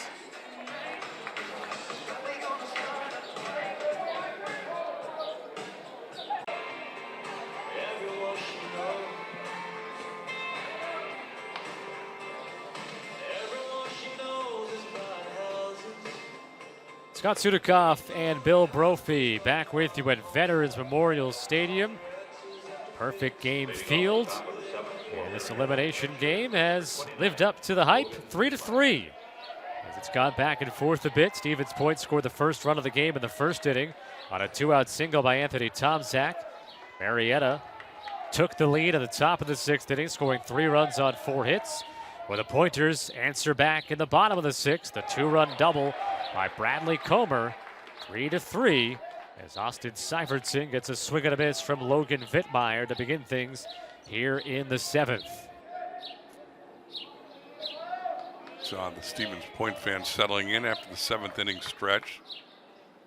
They got good representation here. It's the closest school of the 8 to Cedar Rapids, about a 4.5 hour drive, and they had a number of people take in the proceedings this weekend. 0-2 to Vittmeyer, who's grounded out twice. He's 1 for 9 this weekend. His batting average at .359 with 10 homers and 55 runs driven in. He chops it to third. Coming in on it, Comer. On to first to retire Vittmeyer, 5-3. Here's a look at some of these Stevens Point faithful. Yep. Easy to spot with the purple. Second baseman number 18, Alex Richter. We started at 70 degrees. It's moved up to 76 right now here in Cedar Rapids. Beautiful day right now. Hopefully it holds out the entire day. Into left center field by Alex Richter. Going back is Nelson. He makes a somewhat nonchalant catch there. He's a nice outfielder. I mean, he just glides out there and, again, makes it look easy. We've got some pretty good center fielders in this field. The kid from Salisbury, Castor, they say he's getting some looks from Major League Scouts.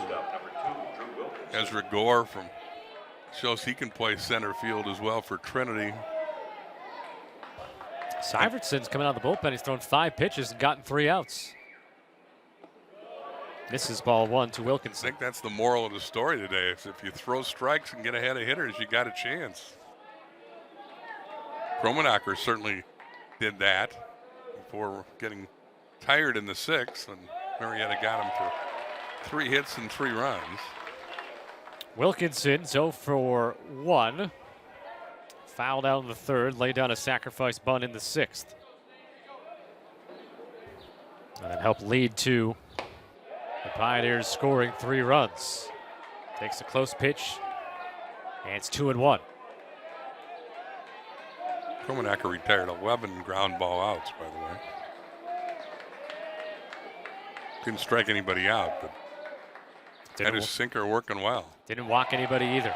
Swing and a miss, and it's 2-2.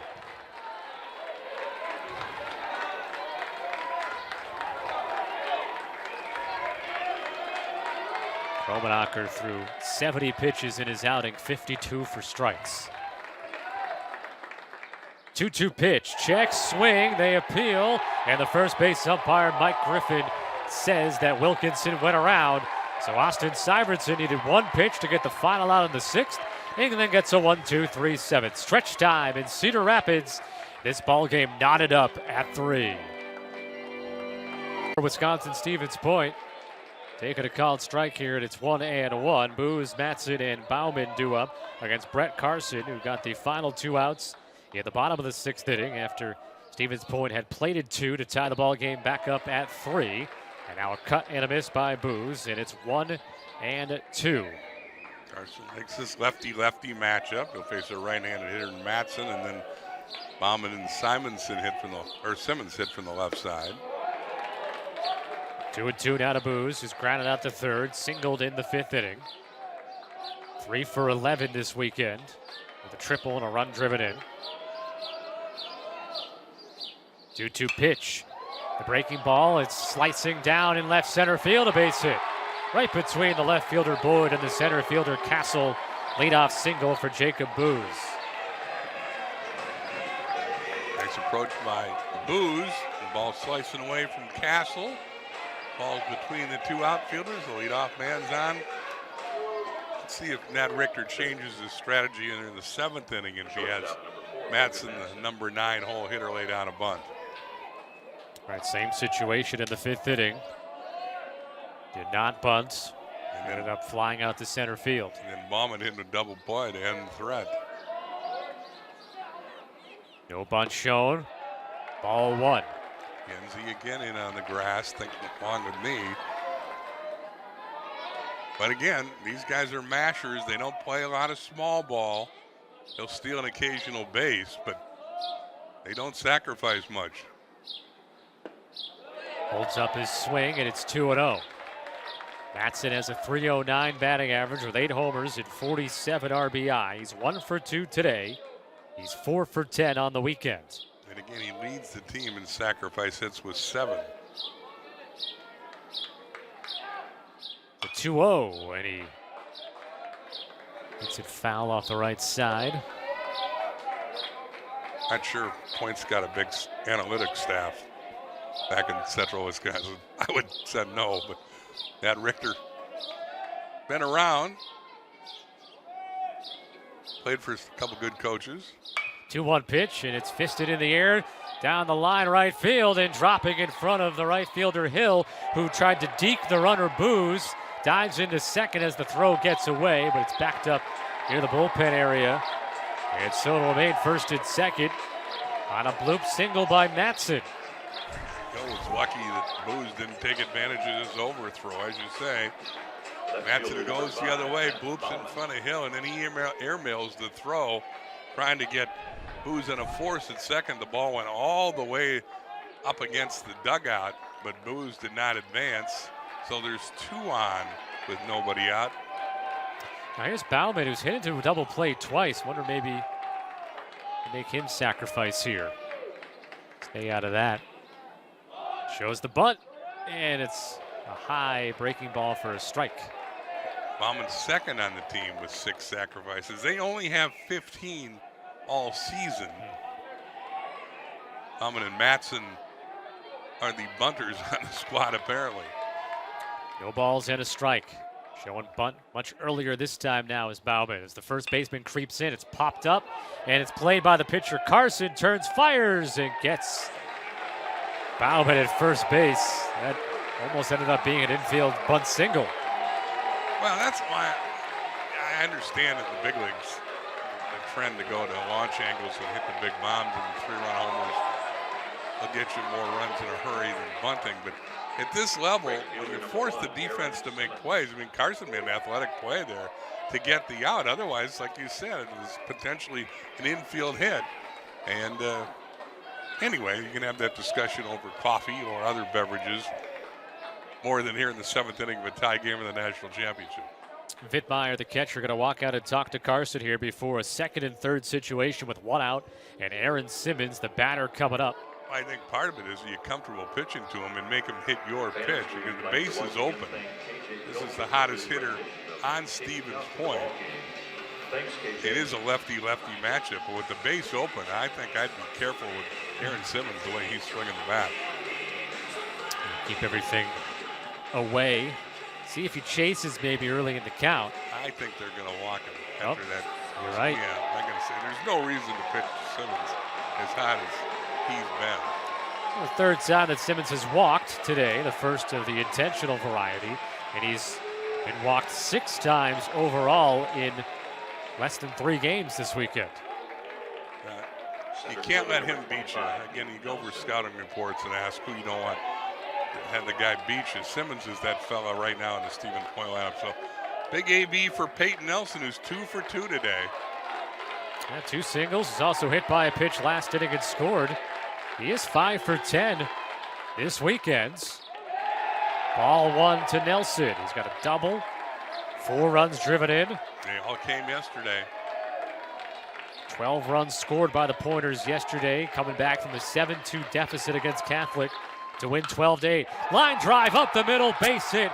The Pointers will take the lead, looking for a 2nd run as Matson will slide in safely. A 2-run single for Peyton Nelson after the Pioneers intentionally walk Aaron Simmons, and Peyton Nelson makes them pay. Talk about Peyton Nelson as a good defensive center fielder. He can come up with some clutch hits too. He does so there. Ambushes the fastball and lines it into center. Matson running hard, beats with a slide, challenges Castle's arm and wins the challenge. The Pointers lead by 2 in the bottom of the 7th. 54 RBI now on the year for Nelson and 6 over the last 2 days. And still 1st and 2nd, 1 out for Bradley Comer, who hit a 2-run double last inning.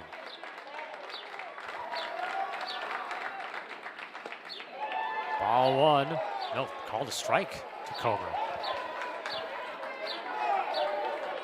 No action in the Marietta bullpen. Ryan Brewer saying to Carson, "You're my guy."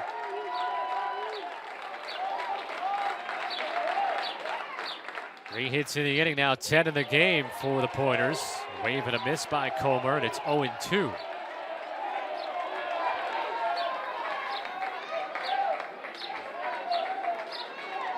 Comer's double earlier.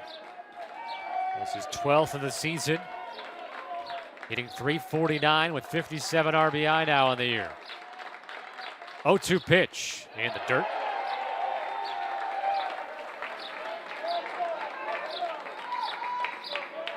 Both of his hits this weekend have driven in runs. Home run yesterday and the 2-run double last inning. Comer followed up a team-leading 372 batting average last year by going 355 coming into this tournament. Runners are off, and the throw down to third, and stealing third is Simmons, and then up to second as well as Nelson.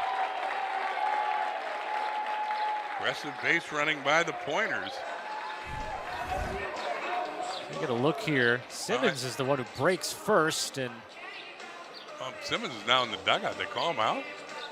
Well, you can see the umpire signaled safe. Simmons is over in the dugout now getting medical attention. some blood on his elbow. Yeah, indeed. or forearm area. See him show it to the umpire as he got up. So that gets wrapped here, and he'll go back out to third base, and the count is 2-2 to the batter, Comer.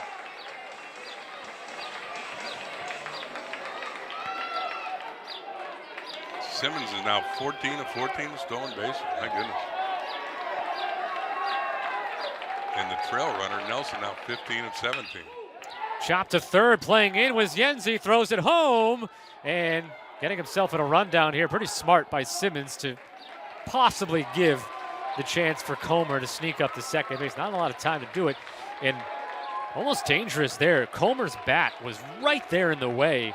If Simmons was sliding in, he would have slid right into the bat there, but ends up being tagged out. Nice play by Yenzi at third. They moved the infielder in on the grass. Ball finds Yenzi's glove. He took his time. He threw home, and they get Simmons, the lead runner. So 2 outs, now runners on the corners. Anthony Tomczak, the batters, 1 for 3, had an RBI single in the first inning, his 24th RBI of the year. His batting average sitting at .374. Hit a 3-run homer in yesterday's game. Taking strike 1 on the curveball. That home run yesterday was his 4th of the year.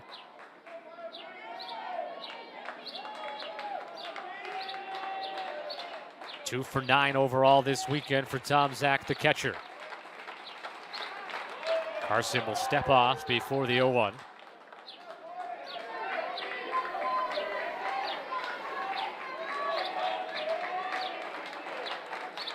Still no action in the Marietta bullpen. The 0-1. 1 ball, 1 strike. Lucas Lodke is on deck for the Pointers.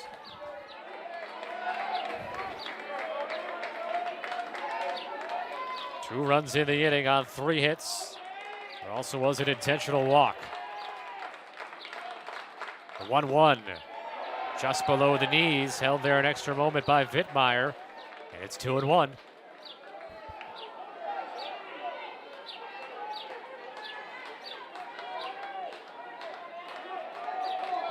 Homer at first, stolen 12 bases in 19 attempts this year. You're thinking there may be a play on.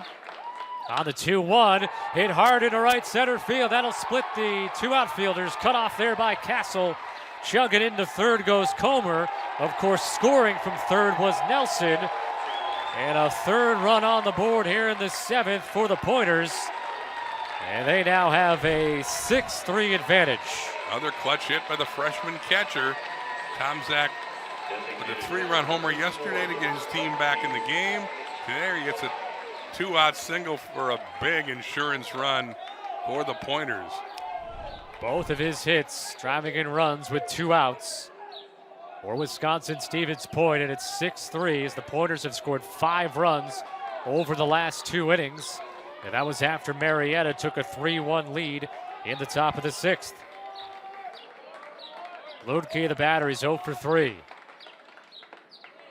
Strike 1 delivered from Carson.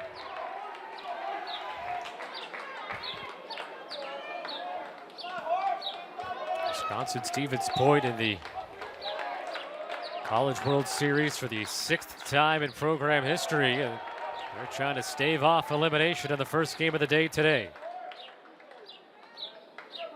First time they've been here since 2013 when they finished 3rd under Pat Bloom. He moved on to WashU. He was Richter's coach. Hopping in, 2-1. Richter was a second baseman with Jordan Zimmerman, who went on to play in the big leagues back in the 2006 team.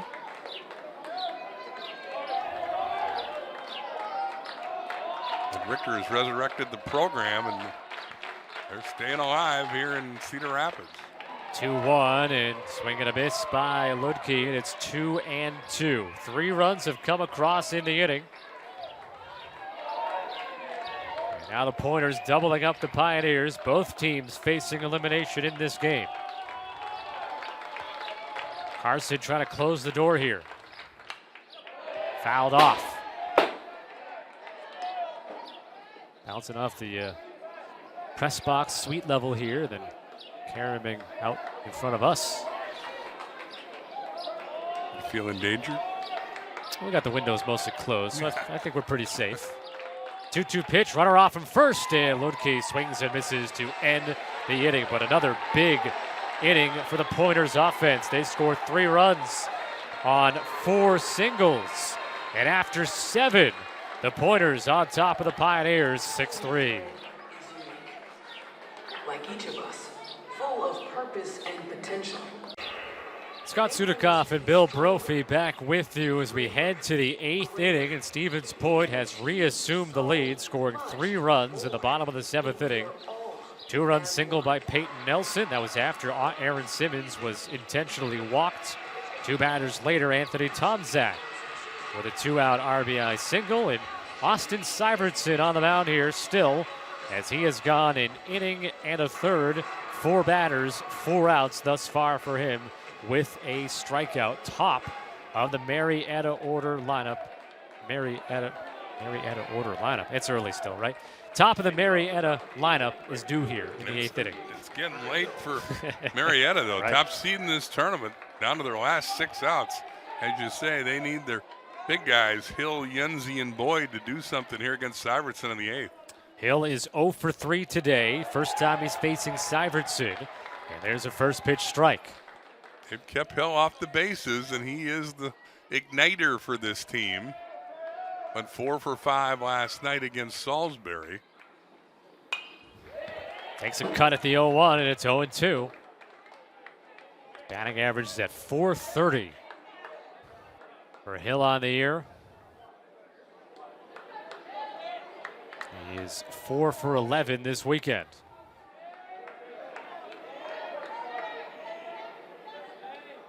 The 0-2, check swing, appeal to third, no swing, says Donnie Smith, our third base umpire. 1-2.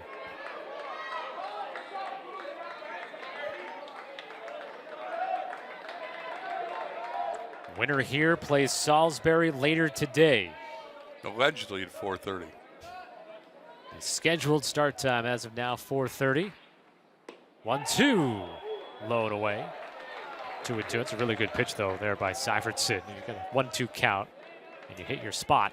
Yeah, Hill's had 2 good takes. One on the check swing, and as you say, that pitch was close. Austin Syvertson ready. The 2-2 to Hill. Lashes it down the left field side and slices out of play. Over that picnic area.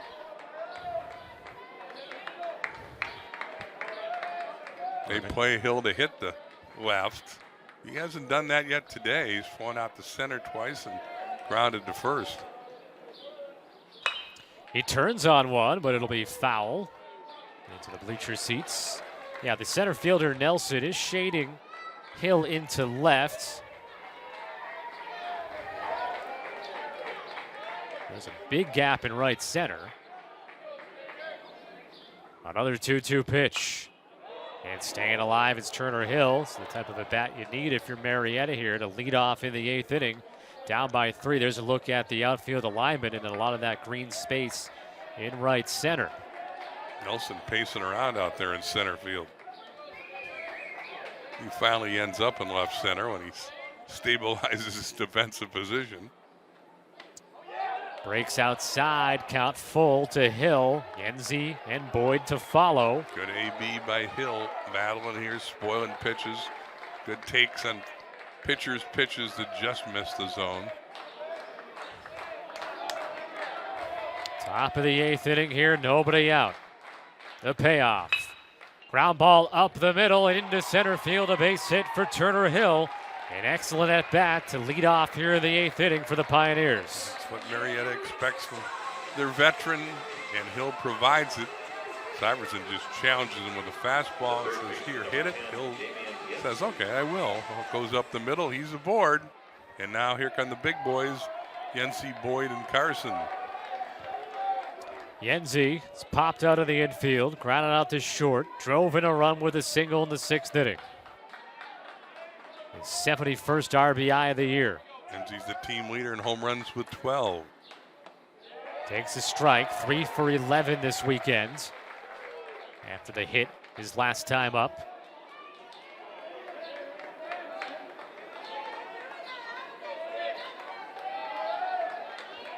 Syverson comes home with the 0-1. Check swing. Home plate umpire Justin Sims, he went around, and it's strike 2. Yensi in the top 4 in hits in Division III. Now has 89 on the year. 0-2 gets a good piece into left center, and a diving attempt by Bauman, but he can't get to it. Backing it up is Nelson. Into third base goes Hill, and Yensi with the double.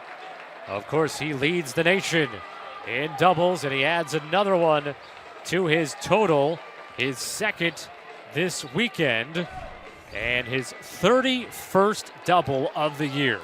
Splits the outfielders with that swing. Bauman went a long way, and he lunges here and just can't get it. Again, Nelson, good job backing up.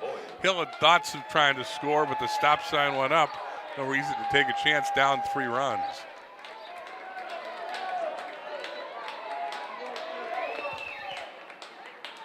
First pitch outside to Zach Boyd, and that 31st double ties the Division III record for single season doubles for Damian Yensi.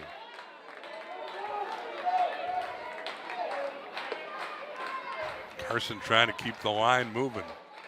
Comer's down on the grass at third. No. He must think Carson's going to bunt for a base hit. Bullpen now active for Stevens Point. Syverson ready to bring home the 1-0. And Boyd takes it inside, 2-0. And this is where Point misses Ferry. He's been their closer all year, but they had to use him for 6 1/3 innings yesterday, and it's unlikely he's available today. So that's Caleb Kromenacher, or excuse me, that's Nathan Kromenacher throwing to the bullpen. Caleb got the start today, went 5 2/3, allowed 3 runs on 6 hits, no walks, no strikeouts, hit a batter, 70 pitches, 52 for strikes. That is not the other Kromenacher. That's Tyler Byer. Count 3-0 here to Zach Boyd. Carson on deck. Second and third, nobody out. Ball 4.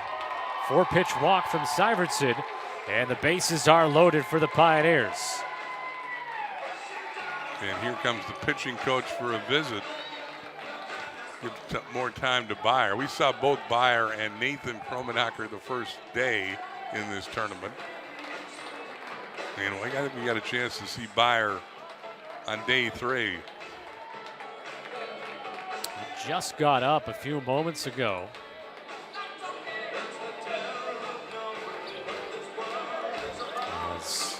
Zach Hopp by in time and trying to relax his relief pitcher, who finds the bases loaded with nobody out here in the 8th, trying to protect a 3-run lead.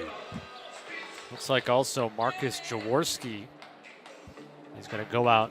I think he's just down there to protect his teammates from foul balls.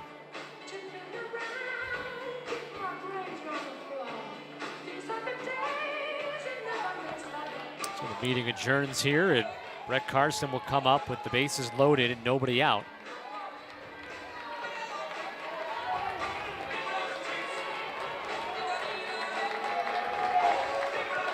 The pitcher, number 4, Brett Carson. Carson singled in the second, grounded out in the 4th, singled in a run in the 6th. It's 4 for 8 on the weekend. Now with 48 RBI on the year, a .425 batting average. And of course, the pitcher of record right now for the Pioneers. He's got an inning and 2/3, allowed 3 runs on 4 hits in the in the last half inning in the bottom of the 7th. Syverson's trying to stay out of a big inning here. Infield is back, except at third. The 0-1 pitch. Foul back, and it's 0-2 to Brett Carson.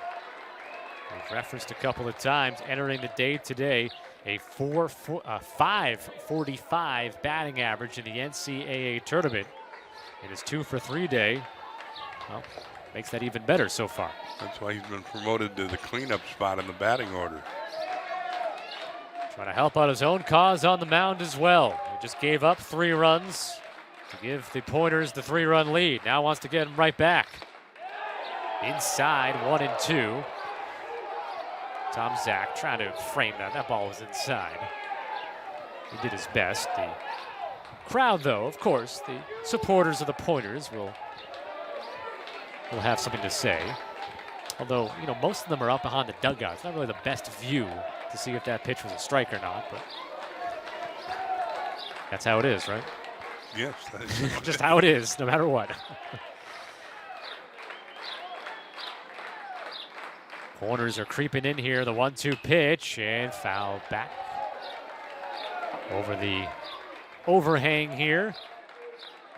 Syvertson keeps pounding the zone. 2/3 of his 30 pitches have been for strikes. That's what you should do when you got a 3-run lead. See the outfield is straight away for Carson. 1 ball, 2 strikes. I think they turned 2 up the middle to give up a run here. And it's up the middle. The second baseman Booz flips it to Matson to first, and they get that double play. Marietta does score the run, but I think you take that trade-off, and at first base, Marietta is insisting that Carson beat it. I think the umpires are going to have to challenge this. So Hill will definitely score from third. Let's take a look at the replay. I got to say, the first base coach, I think, looking at it through Marietta eyes here. Looks out on that. We're gonna get a video challenge though. Oh, all right, a little bit closer there. But now remember, first base coach demonstrative that he beats it. But I believe the first base coach is incorrect. But in this case, Marietta, you had the successful challenge earlier. They still have 2. This point of the game, you can't take them home with you. So yeah, and Brewer, I think, is telling the umpire he wants the umpires to use one of their challenges. I think he'd like to keep the one in his pocket. But anyway, the play will be reviewed. It's a big play. You say the run scores. And here it is again, a bang-bang play to be sure. Ball, just you see the ball in the back of the mitt there, and that foot has yet to come down in the bag. And if anything, I'd say it's not enough evidence to overturn, at the very least. So the umpires will see the same pictures you just did. We believe the call will stand, and it's a 3-1 game with a runner on third and 2 out. If Brewer wins his challenge, Marietta will have runners on the corners, and it's a 3-1 game and only 1 out. So it is a big play. Yes. And certainly worth challenging the bang-bang play at first. Carson thought he beat it. So did the first base coach, as you can see. He's quite animated in his ways and expressing his opinion. Certainly close enough to warrant a challenge if you're Marietta, but it looked as if, remember, and the rule technically is the ball doesn't need to hit the back of the glove. It needs to be in the glove. No need to squeeze the ball. And I think in both cases, I think the ball was in the back of the mitt anyways before that foot came down on the base. Nonetheless, Syvertson getting what he dearly needed, a double play grounder. Here comes the decision. And it stays an out. As we suspected, a 4-6-3 double play, the second double play that Stevens Point has turned. Brian Brewer coming out. I don't understand what I think you want to see, did he take the challenge or did the umpires take the challenge, which they can do in the last 2 innings? So I believe Brewer kept one of his coach's challenges in his back pocket, and that was a crew chief challenge. So anyway, 2 out. The runner at third, a run in for Marietta. They trail by 2 with 4 outs to go in this elimination game. And Drew Holderbach, the batter, 1 for 3 with an RBI single. Has a man at third, as we just said, but there are the 2 outs, and there's strike 1 from Austin Syvertson.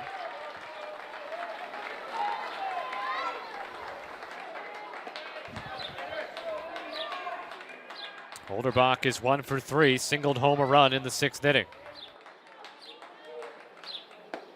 Way outside, 1-1. Stevens Point was very happy to trade 2 outs and give up the run in that instance, because now you only need 4 more outs. You've got a 2-run lead, but Holderbach a hit here would be huge for the Pioneers. And the count will be 1-2. Got to figure a way to get on and keep the line moving. They need base runners late in this game. Marietta the top seed in this tournament. 44-6 record. Wisconsin-Stevens Point, a school record 41 wins this season. Syvertson, a 1-2 pitch. And it's popped up behind home plate. Fought off well by Holderbach. Coming up next, the game involving another elimination game. That between Trinity and LaGrange. Let's see LaGrange right to the left there, checking out the action right now. The 1-2, another topped ball foul. I think LaGrange is trying to wake up. They played the late They were game in that late, right. And I'm sure they didn't have an early breakfast today, because they couldn't have got back to the hotel till 3 o'clock. Eastern Connecticut, the other team in that game, they don't have to play until close to 8 o'clock tonight. 2-2. Trinity will be the home team in that game coming up.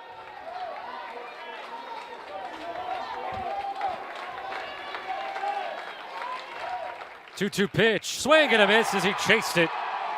Syvertson gets Holderbach to end the inning. The Pioneers, after having the bases loaded, nobody out, have to settle for 1.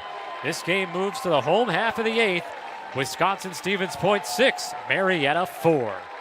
The NCAA thanks official equipment supply.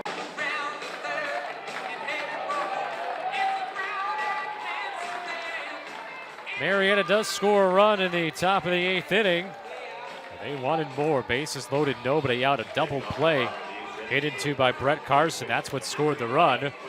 And Wisconsin-Stevens Point, their fans, they're 3 outs away from moving on to a game later today against Salisbury. They would most certainly like a couple of insurance runs, though, here in the home half of the 8th. Bottom third of the order up. Henwood, Booz, and Matson against Brett Carson, who has gone an inning and 2/3 in relief. He allowed 3 runs on 4 hits in the 7th.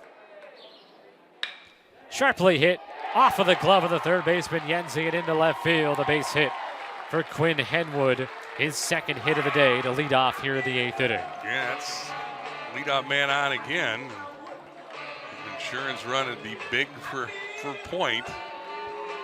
They continue to have Byer up in the bullpen. He's quit throwing, but he's apparently ready. 4th consecutive inning that the Pointers have had the leadoff man aboard. And they've scored that runner each of the last 2 innings. 5 runs on 6 hits now over the last 2 innings and 1 batter. Booz takes strike 1 from Brett Carson, who's thrown 44 pitches in relief now, 28 for strikes. Griffin Malik is throwing in the Marietta bullpen. He just began. Again, they are so dependent on Sam Matthews as their closer. 0-1, lifted foul off the left side, and it's 0-2. Many people say get the lead and get the ball to Sam has been their strategy all year in capturing that top seed. But again, Matthews threw 7 1/3 innings of relief ball yesterday. Took the loss in a 7-5 loss to Salisbury, but you would think he's unavailable today. So Carson was the man of choice out of the bullpen, and now Malik in the 9th inning when Marietta dearly needs a shutdown inning. 1-2 the count now. Leadoff single by Henwood. He's at first base. Nobody out, bottom 8. Pointers have scored 5 runs over the last 2 innings. to turn a 3-1 deficit into this 6-4 lead now after the Pioneers scored 1 in the top of the 8th. High ball 2. And this script Pointer fans have seen before. They've been resilient.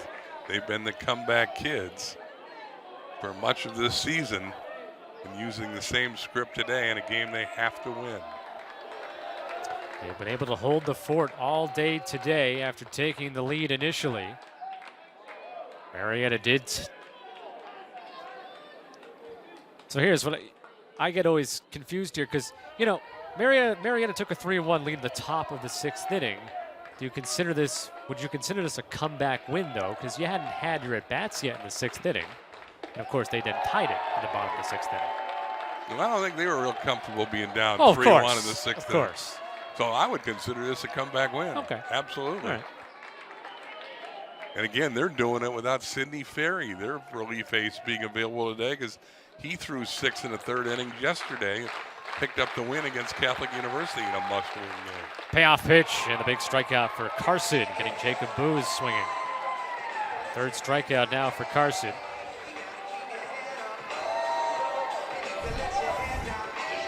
Look back at the high fastball.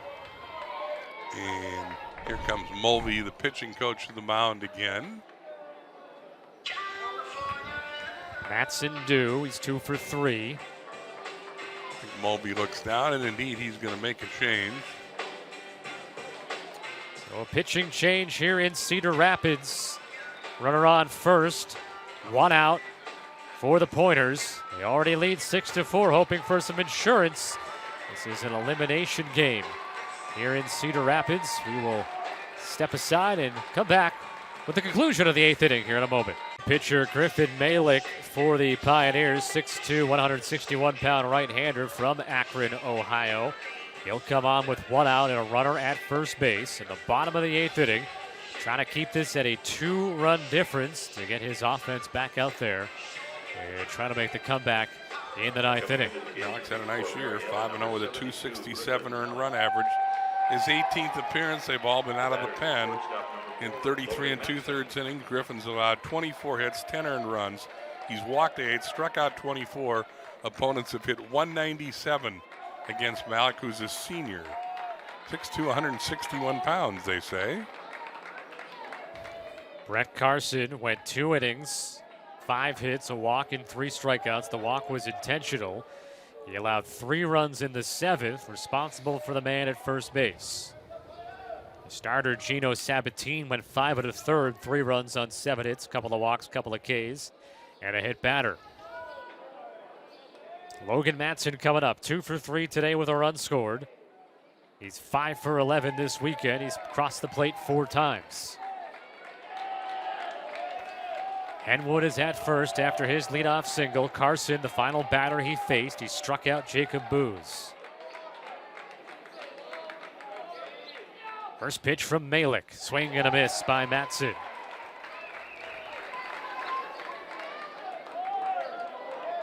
Both of these teams this weekend have beaten Catholic, and both teams have lost to Salisbury. They'll have to beat Salisbury a couple of times if they want to get all the way to the championship. 0-2 the count now as Salisbury awaits in what is scheduled to be our 4:30 game today.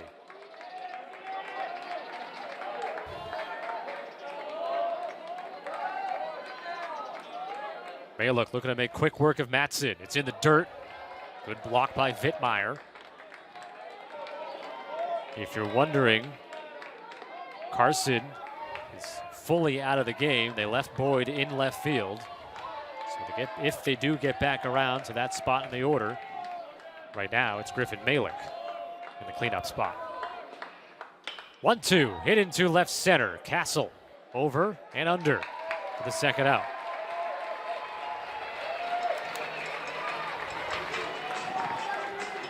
Well, big out for Malick to retire Matson. Because now here comes the top of the order for Point. Matt Bauman struck out swinging in the first inning against the starter Sabatine.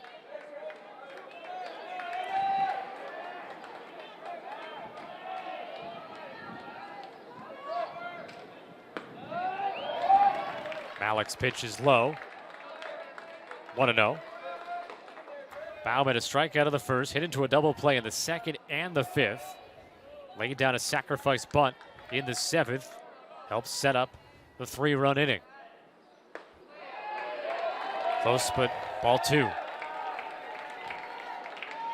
You know Malik wants to get Bauman and not have to face Simmons.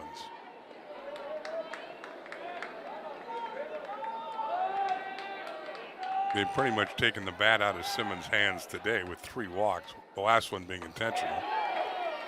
In the dirt, 3-0.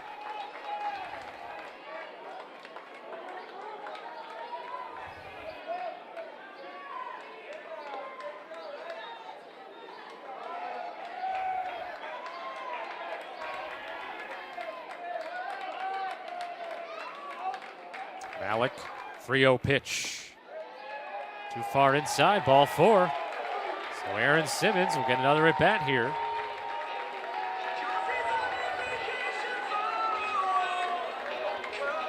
He has been walked traditionally twice and scored twice. And he was walked intentionally in the 7th in front of Peyton Nelson, who with the bases loaded hit a 2-run single. Simmons 4 for 8 in the tournament with 6 walks, a triple, a homer, and he has scored 5 runs. And 3 RBI. 65 of those on the season, go along with 21 homers. He hit his 21st home run here yesterday. The 22nd here would really put Marietta in the rearview mirror.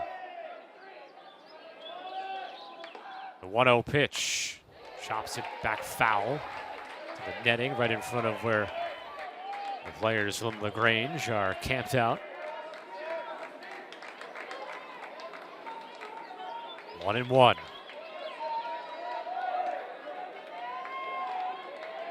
Runner at second, Henwood.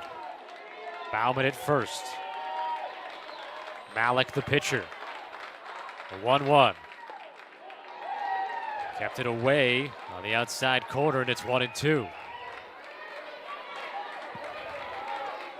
Pioneers have 6, 7, and 8 due in the 9th. Castle, Vittmeyer, and Richter. Tyler Byers quit throwing in the Stevens Point bullpen. 1-2. Low and away, 2-2. And again, Simmons has shown he's got a great eye at the plate.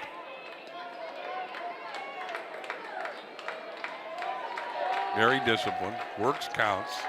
He's just a good hitter. 2 balls, 2 strikes, 2 outs, 2 on in a 2-run game here in the 8th. And he got under it. Behind home plate. Vittmeyer staggers and can't make the catch. And golden opportunity for Marietta to get out of the inning. And now you give Aaron Simmons another crack at it. There'll be no play. I don't think they'll charge the catcher with an error, but it's a critical play, as you say, because it enables Simmons to have another swing with 2 on and 2 out in a 2-run game.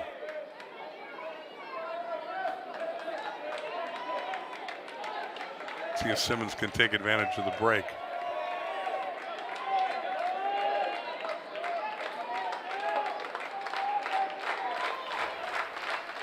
Malik delivers. Simmons in the air, out of play, off the third base side. And he spoiled a pitcher's pitch there.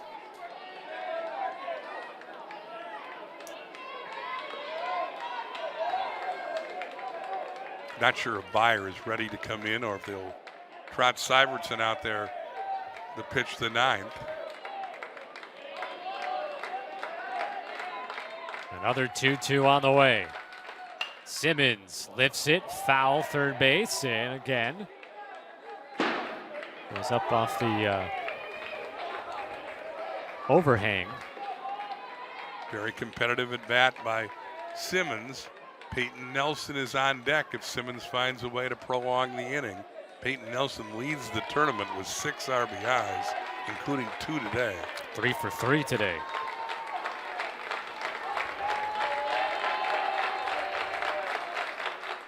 Simmons down on strikes.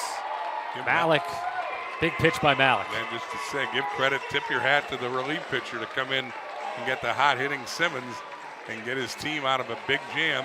Gives him a chance to come back in the ninth. 2 runners stranded, 6-4. Top of the ninth coming up next.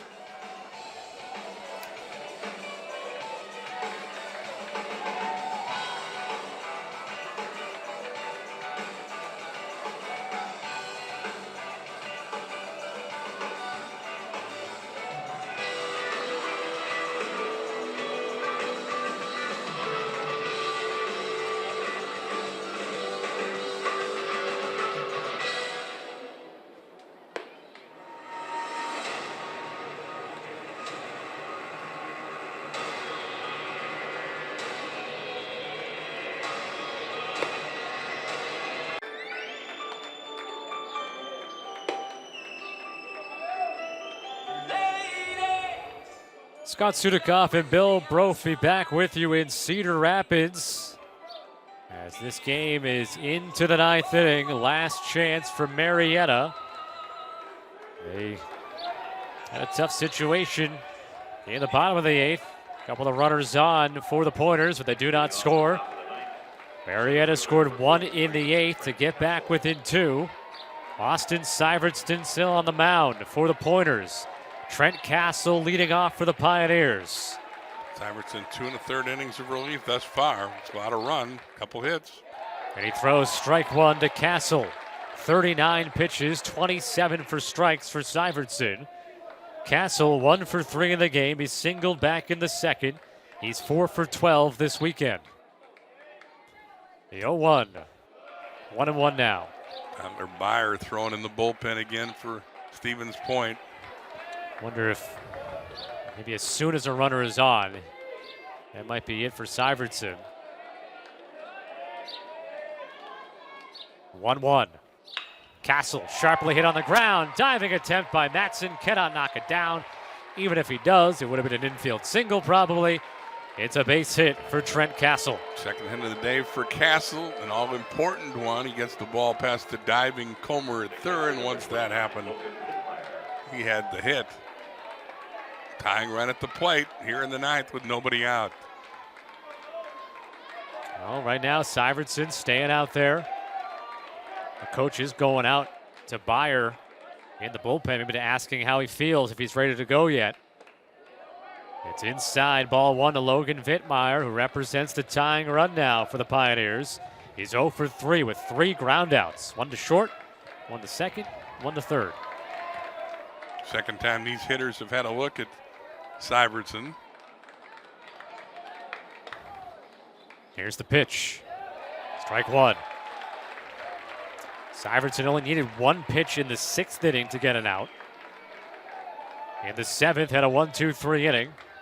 In the 8th, gave up a single, a double, and a walk consecutively. A double play ball scored the run. Then he struck out Holderbach to end the inning. A single by Castle to lead off here in the 9th. Vittmeyer ahead in the count. He's got 10 home runs, 54 RBIs. His 1 hit this weekend has been a double. The 2-1 and hung up there. It's a strike, 2-2.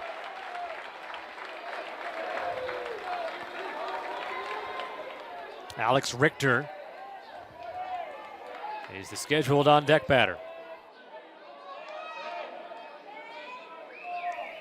Throw to first, and back standing is Castle.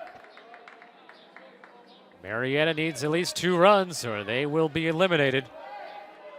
The number 1 seed here in Cedar Rapids.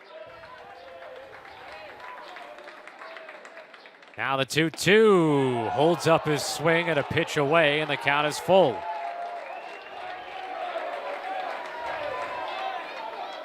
Vittmeyer has drawn a couple of walks this weekend. He will certainly drop the bat and take a third. Got to challenge him here. You're Syvertson. You got to go after him. 3-2 pitch, and he swings and misses. The third strikeout for Syvertson, the first out here in the 9th. Right.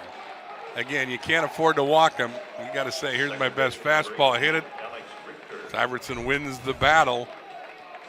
His biggest strikeout so far. It looked like that could have been or would have been ball 4 below the knees, but obviously if you're Wittmeyer, that's close enough that on a 3-2 pitch in this situation, he felt good about taking the hack, and now here's Alex Richter. There's a strike at the belt, 0-1.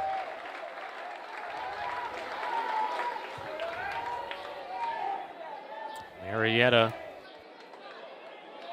trying to win a 7th national championship this year. Right now down to their final 2 outs.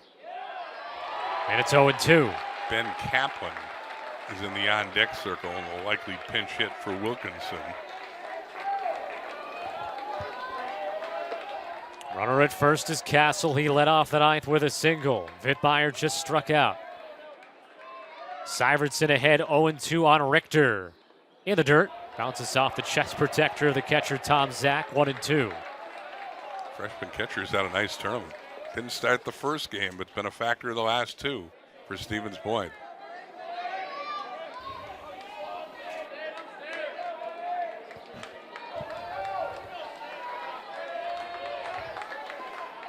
Outfield straight away for Richter. The 1-2 pitch. And he's down on the breaking pitch. Swing and a miss.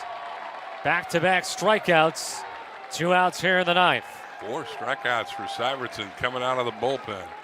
And this is Ben Kaplan, a left-handed hitting reserve catcher. 12 for 34 in the year. He's got 6 extra base hits, including 2 home runs. He's knocked in 11. It's his job to prolong the season for Marietta. Now batting number 16, Ben. Stevens Point fans, some of them getting to their feet here with 2 down. Tying run at the plate, though, of course, with Ben Kaplan pinch hitting. If Kaplan gets on, Turner Hill and Damian Yenzi, the co-players of the year, the Ohio Athletic Conference, are the next 2 hitters. Strike 1 to Kaplan. Again, as Bill mentioned, 12 hits on the year. 6 of them have been extra base hits. The 4 doubles and 2 homers.